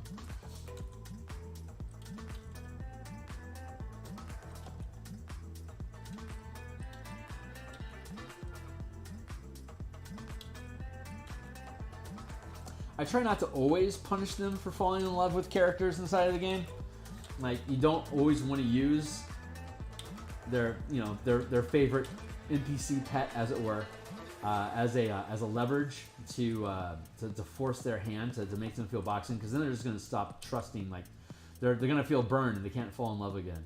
So you definitely don't want to take that away from them, but the occasional threat allows them to flex their muscles and demonstrate what they've claimed as the things that they love in their game. The one of the teams I used to have in Arizona would,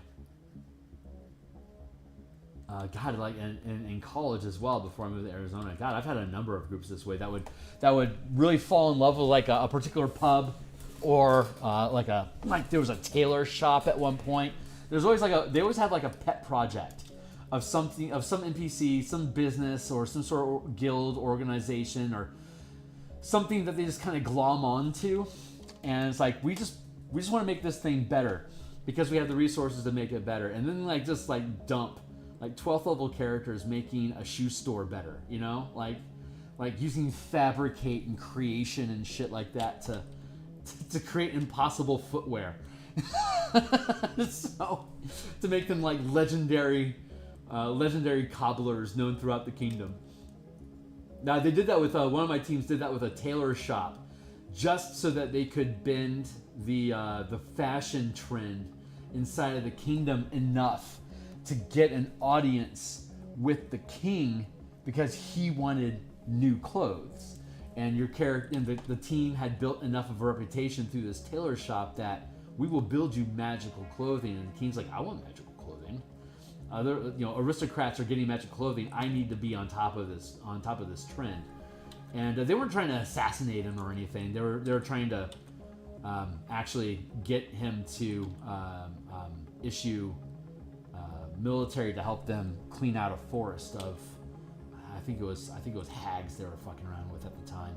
But they needed more firepower than their team had, so they wanted to beseech the emperor to lend them troops. So they bribed it. The campaign ended up falling apart before it got further, but that campaign lasted maybe a year, and we had a shift in the player base. So we just decided to start up something new with since we had to basically rebuild half the team. We're like, let's just start something over where everyone can feel like they have full ownership of it. And we scrapped it, but that was super fun.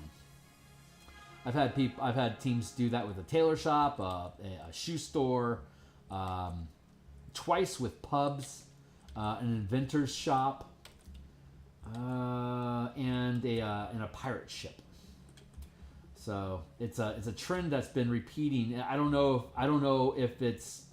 what came first. My teens falling in love with like little shops and downtime activity locations like that, or that led me to taking so much interest in developing mechanics and ideas around downtime activities and like store type like skill checks and stuff, or if it's that I love shops, downtime activities, and organization style skill checks that makes players interested in that gravitate towards my games. I don't know which chicken or egg is first there, but they certainly coincide a lot. It was the kingdom building and the domain command of Beckme that really grabbed my attention the most, like building a fleet or building a kingdom or building a guild. Like that's what I was always most obsessed with, because that's where Beckme leads you to. It's like you're adventuring at these low levels specifically so that you can build up enough money so that you can buy a fort or earn a grant to build a new fortress, or to become the Assassin's Guild master, or become the temple ancient for this monk order, that sort of stuff, blah blah blah. But that was always a huge draw for me in the older editions up through 3rd edition. It was an optional feat option in 3rd edition, and then just dropped off altogether after that. But it was always the underlying reason for adventuring, and it's such a strong logic loop. Like the only way a peasant would be able to get out of being a peasant and get into nobility was by performing a task so significant that they would reward you nobility for accomplishing that task. So dungeon crawling as a commoner nobody is auditions to being able to be invited to perform more significant tasks, to create a new hero, a new noble, which the empires that promoted these ideas were on the edge of civilization, often which is just monsters. So if you want to expand your kingdom, you have to have a lord ruling over unbridled land that has to have the experience of not flinching in the face of giants and ogres. So what best way to do that than to raise up into management someone who grew in the trenches of combat that won't flinch in the face of significant threats? Give that guy an army. He will build me a new road to resources or a connection to a new kingdom. Which all this is self-reinforcing geopolitical logic based on economics and the economy of dungeon delving. It all folds together really, really nicely. And if you don't have all the components there, you have to start creating, like, it was so self-referencing and fulfilling that it was just a logical closed loop. It was like, yeah, of course we're doing it this way because this is where we're heading to. But as you start pulling that, as you replace domain growth with dungeon punk, and the only purpose for you being in the dungeons is to fight bigger dungeons, what's the actual underlying purpose for doing this at all? And that's where the question mark shows up. The question marks that lead to profit. 4th and 5th edition tore out. In 3rd edition, honestly, 3rd edition still had followers, and they had rules for building building like castles and stuff, but it didn't really lean into domain gameplay of being somebody that's having control of an army, like an actual army. Like 3rd edition was, I've got like a platoon of 20 soldiers that I can squad around with, but no real mass combat system to do anything with them. So they were just kind of like, you know, it's kind of like putting a titanium block underneath your car and just watch a bunch of sparks fly as you kick down the road. Like, it doesn't really do anything other than that. It's shiny and it's sparky and it makes a lot of noise, but in the end, it's just 30 chumps running around without anything better to do. So that's the real disconnect that starts happening in the later editions of D&D in particular. It seems like Pathfinder is taking efforts to integrate Kingmaker into that domain build, and so, you know, cheers. I don't...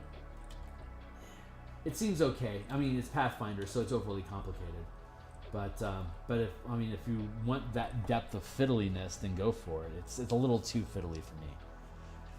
But you know, I'm a Beck Me Smob, so I just like the 5e d20 mechanic system so much better than original Beck Me and Thaco and stuff. It's just much more intuitive. And honestly, I haven't looked into OSR enough to be able to say if it's a decent replacement or not, but I don't know. I'm just not sufficiently educated yet. I'm gonna trim this down a little bit. That feels pretty good. That's a good looking branch all throughout there now. See, it's nice and thick here, and it spindles out. This could be a little more integrated in like this, and this guy could be a little bit more that. Rough. There we go. Good. Now the next one. Now the next branch. This one has the same problem. Too much weight here at the front, so we can thin down the fingertips.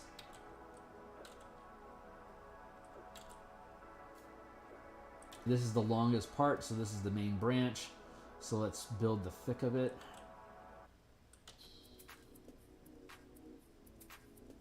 And every time I have that little turn, I'm going to add about a third more thickness.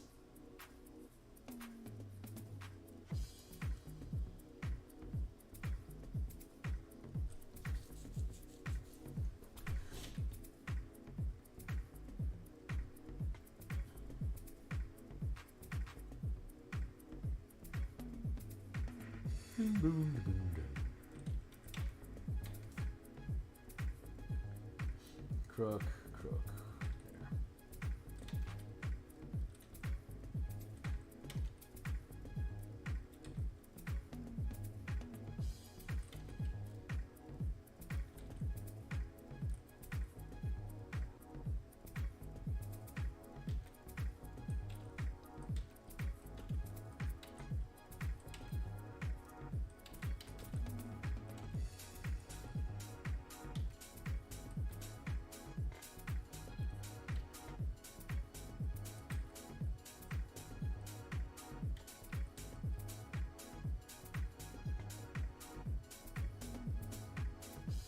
There. For it to be a little thinner.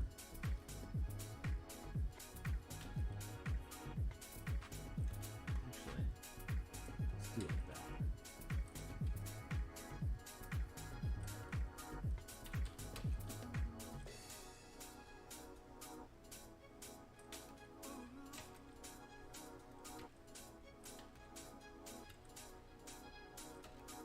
What are we doing on time? 8:30. Okay, we're on our last 20 minutes right now.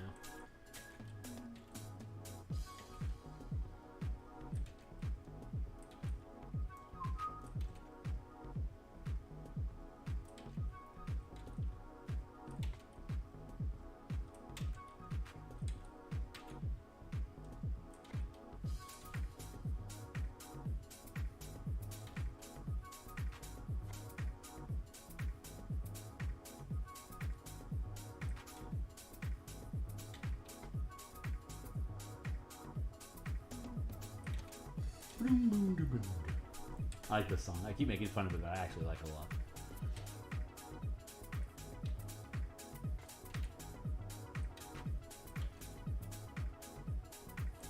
I'm glad I'm feeling better because I'm looking forward to getting back online tomorrow morning and working on some more tokens.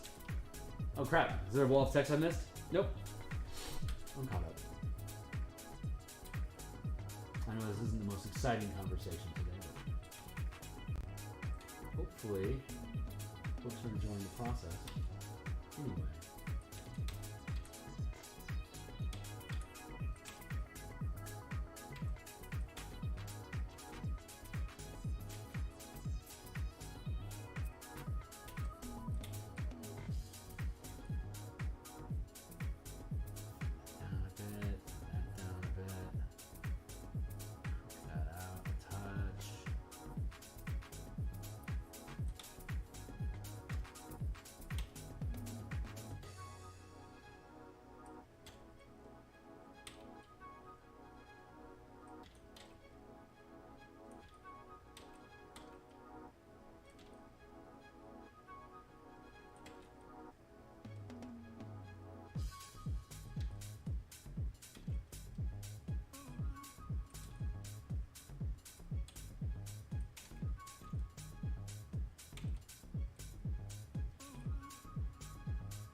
Boy, this one's just giving me trouble, isn't it? Nothing but trouble.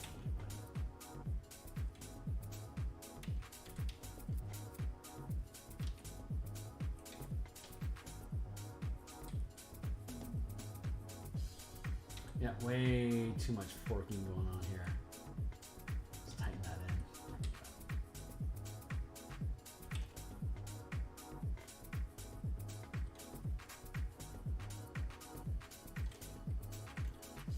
Totally gonna fork.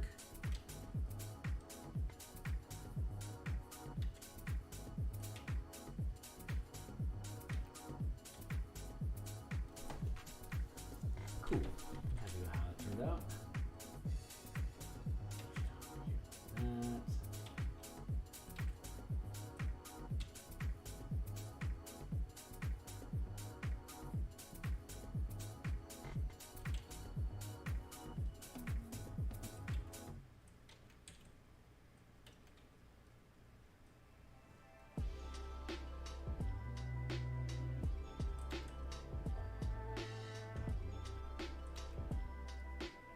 If we're going to have a snapped off branch, it needs to be thick and snapped.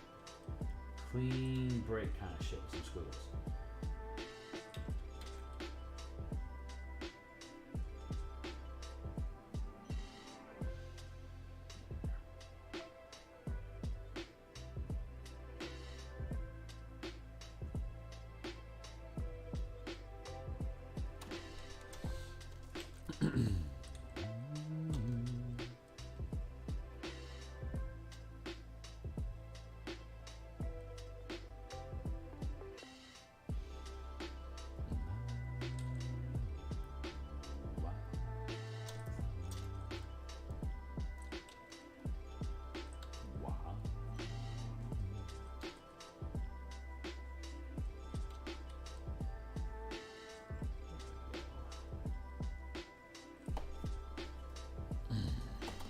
Blah. Blah, blah. Send that up a bit and there. Good. We're doing it. We're doing it and doing it until it gets done. Almost done with this specific tree.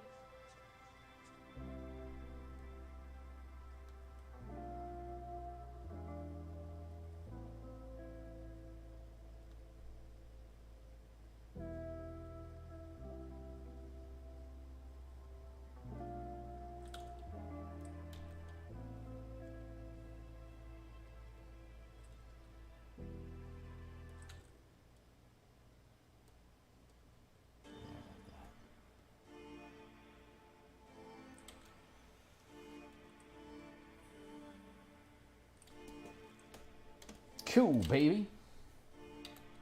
This one's overextended. I need to pull this one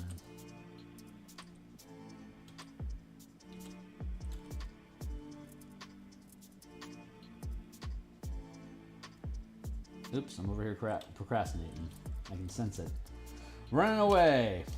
All I have is this branch, right? All this bullshit. All I gotta do is get it done. All I gotta do is finish it, and I can lock down this whole layer and do the next two. Oy vey. These are exhausting. Again, this is why I started streaming, so that I'd have the endurance to be able to talk my way through it, hold myself accountable on cam.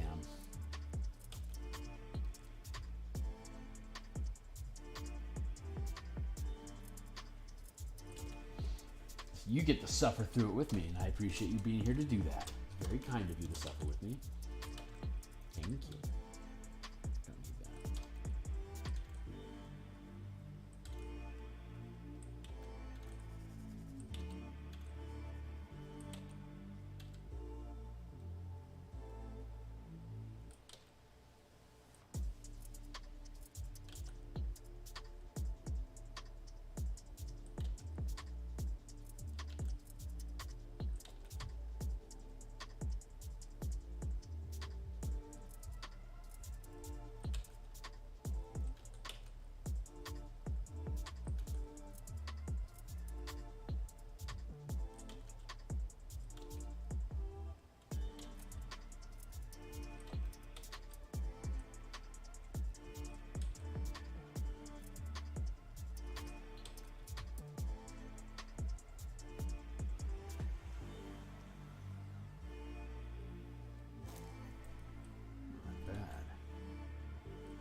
There we go.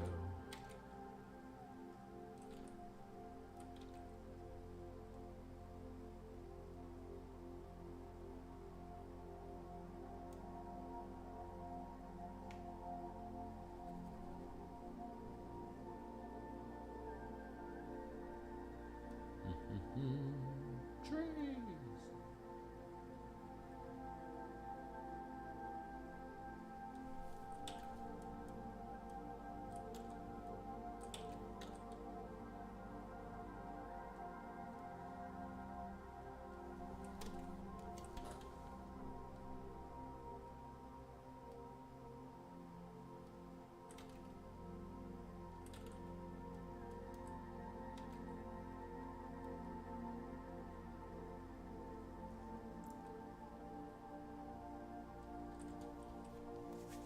Buff.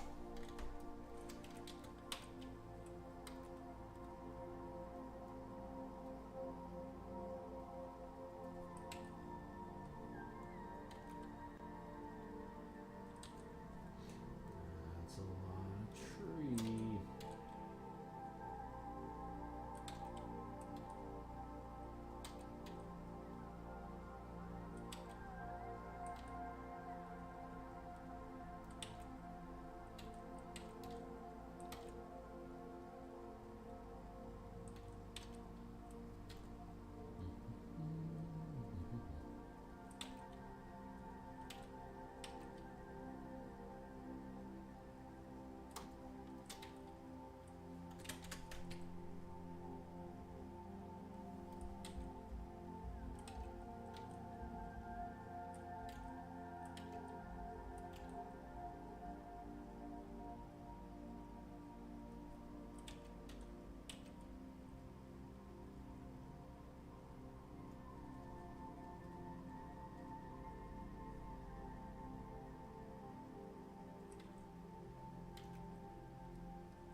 Good.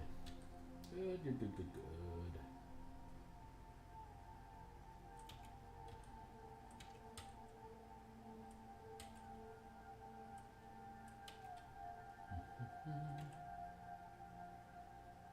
Put the target in the center of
yeah, it's okay.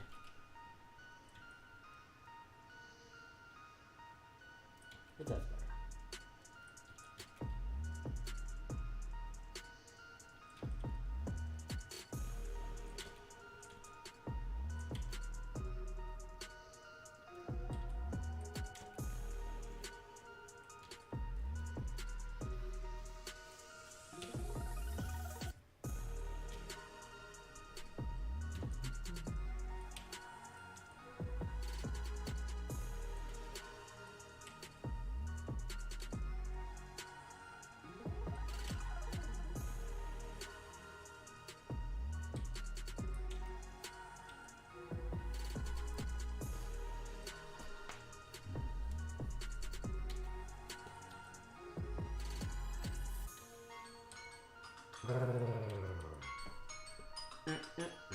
Where are we at? 8:53. I'm gonna finish up these branches and then be done for the day. I'm so close to being done with these branches. I'm just gonna stick around until it's done. We can lock down this tree and then be ready for the next one. I would very much like to not be working on these when we're back together on Thursday. No, this is Thursday. Monday. So Monday when we come back together, I will be done with these trees. I'm gonna make some time for them this weekend.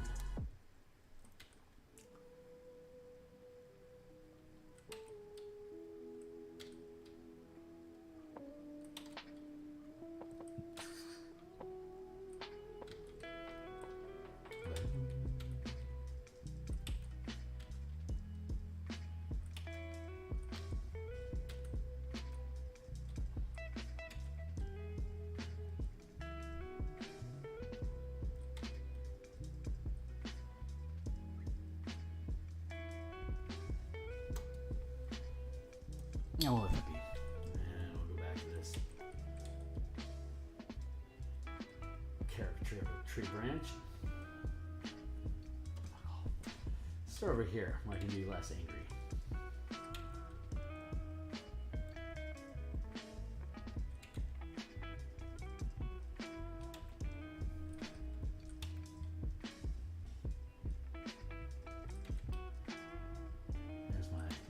Branch, my central line here.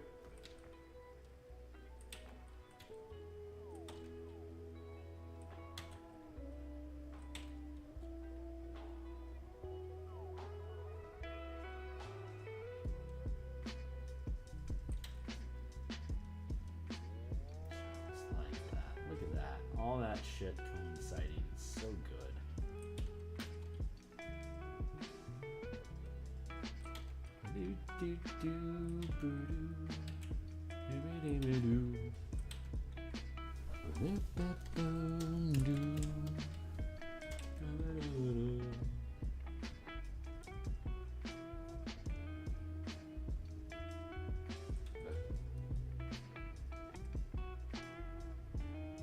Saw that off at a weird angle.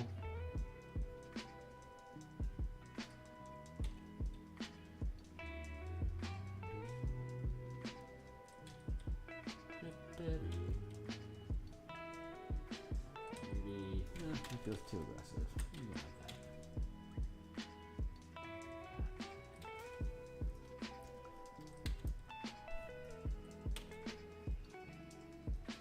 I'm going to do that and make all that worthless.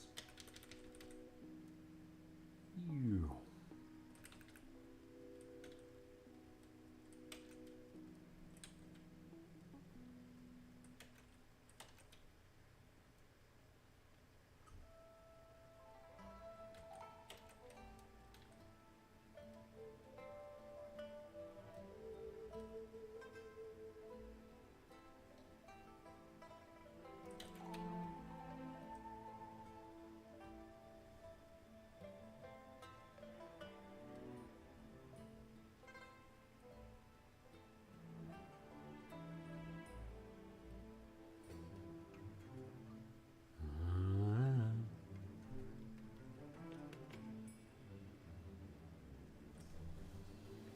That feels good.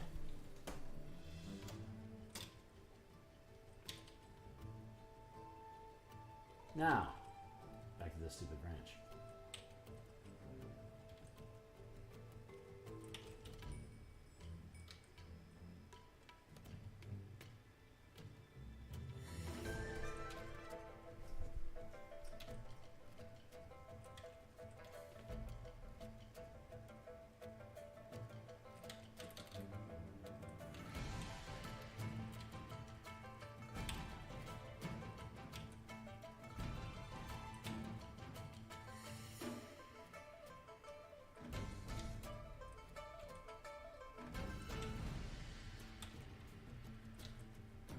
So close, done.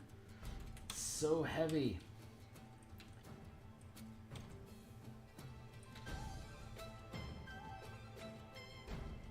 So exhausting to carry these things.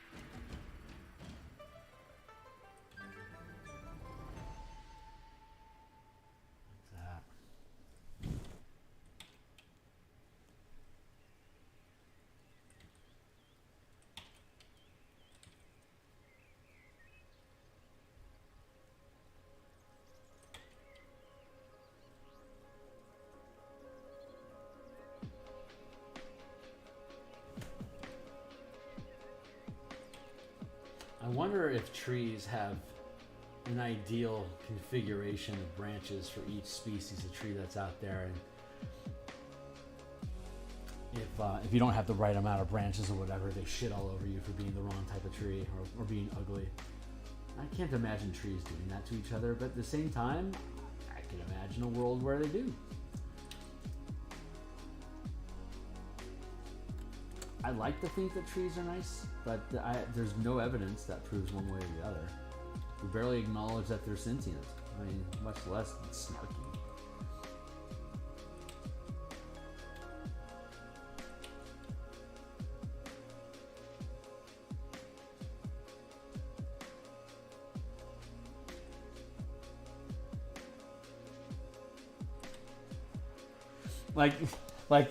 I can imagine a scientist that finally figures out how to understand what dolphins say and realizes that dolphins are just talking shit about humans all the time, just being really mean, saying really, really emotionally damaging, cruel things, because that's how smart dolphins actually are. They just don't realize what we're listening in on and like, oh, I'm sorry. I can imagine dolphins being that way.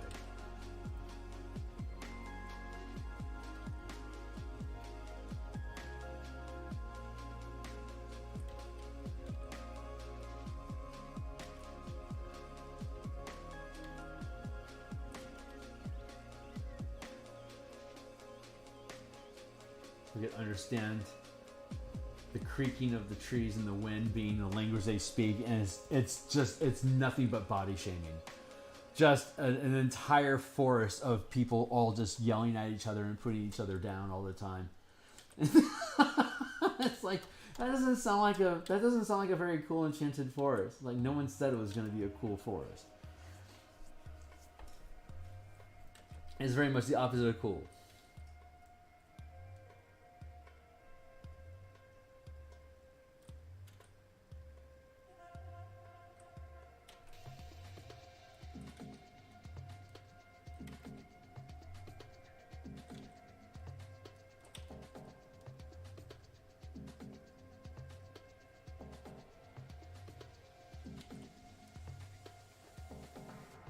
The druid's like, no, that's just apple trees. They're dicks.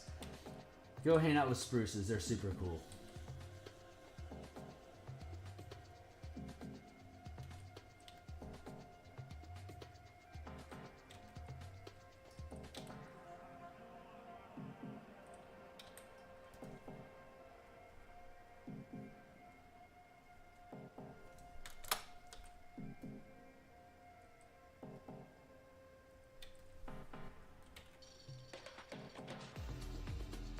Bop, bop, boo, bop, bop, boo, bop. Yo!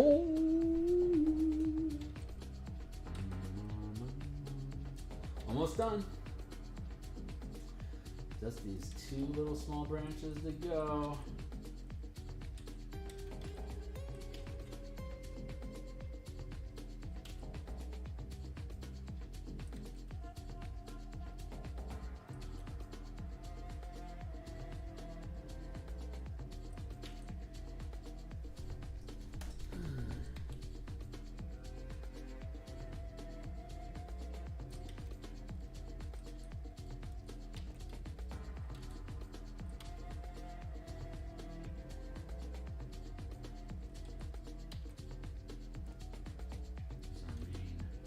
Branch.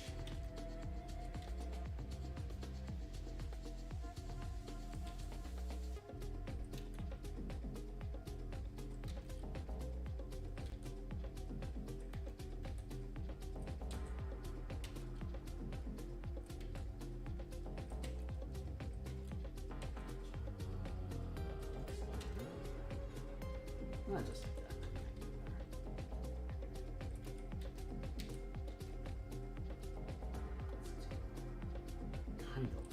Not just like that, just kind of like that.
looks kind of half-assed. Let's see if I can do something better with it. Maybe just that little tilt is all I need, huh? Maybe not.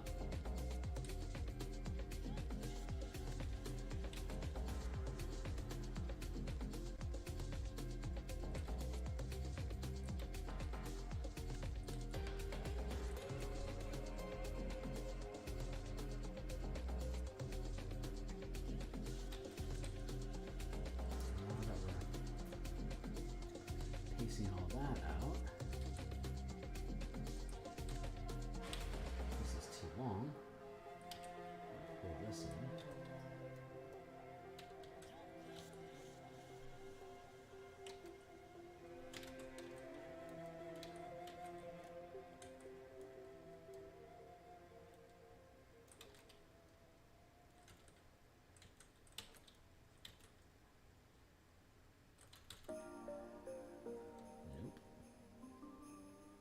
Not going out like that.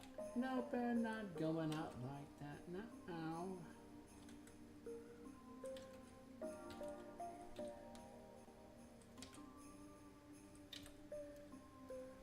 Better. Much better. Cool, we found it.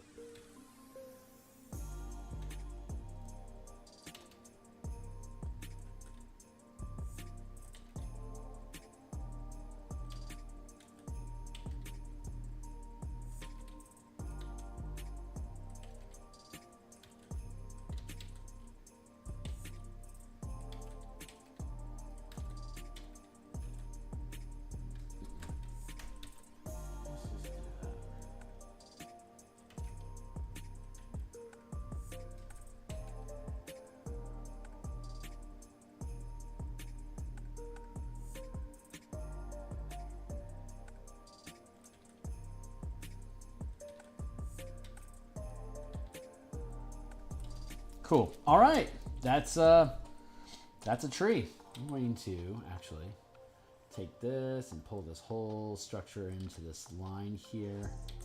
There.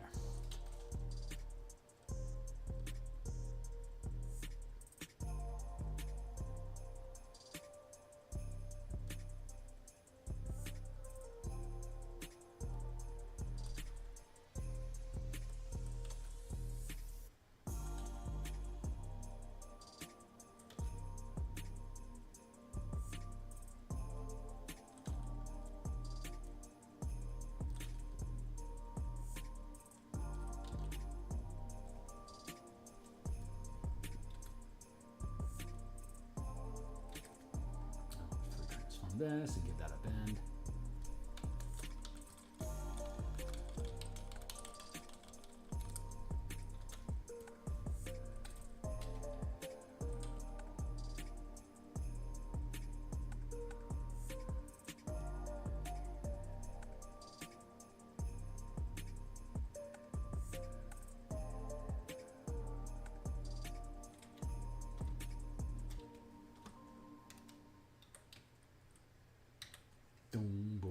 What? I'm going to give this a bend. Actually, transform equals dunky dunk.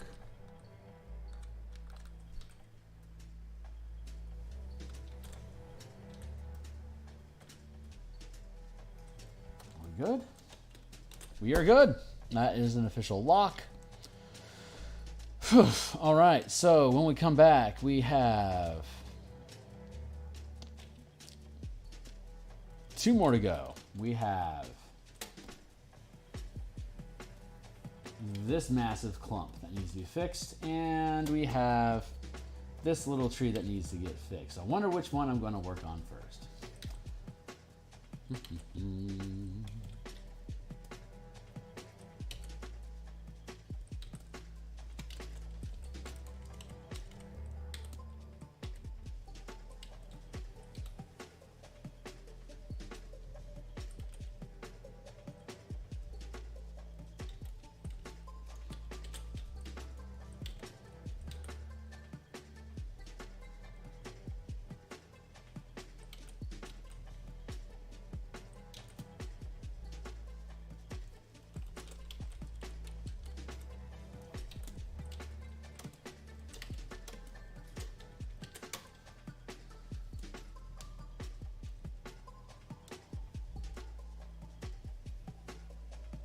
All right. Well, so far so good, so what, you know? We're good for now. Okay, so it is 9 o'clock. I'm going to be back in 9 hours. And we are going to continue token asset production for the Latizaraxis conversion using the Spelljammer Combat and Exploration. We'll build tokens. I'm not sure who we're going to work on tomorrow, but I'm sure it's going to be fun. And then that'll be Friday. And then Saturday morning, we'll come back in about 36 hours. And we will continue the book cover for the Reclamant RPG created by Joseph Vargas, a.k.a. Ukulele Bard. So thanks a lot for being here, guys. Check out my work down in the description down below. Be welcome to follow me on Twitter and here to get notifications for when I go live. Hit the bell, blah, blah, blah. Drop a comment, a like, check out my stuff. And I will see you guys tomorrow. Thanks a lot for being here. Later. Thanks a lot. Hopefully I'll see you soon.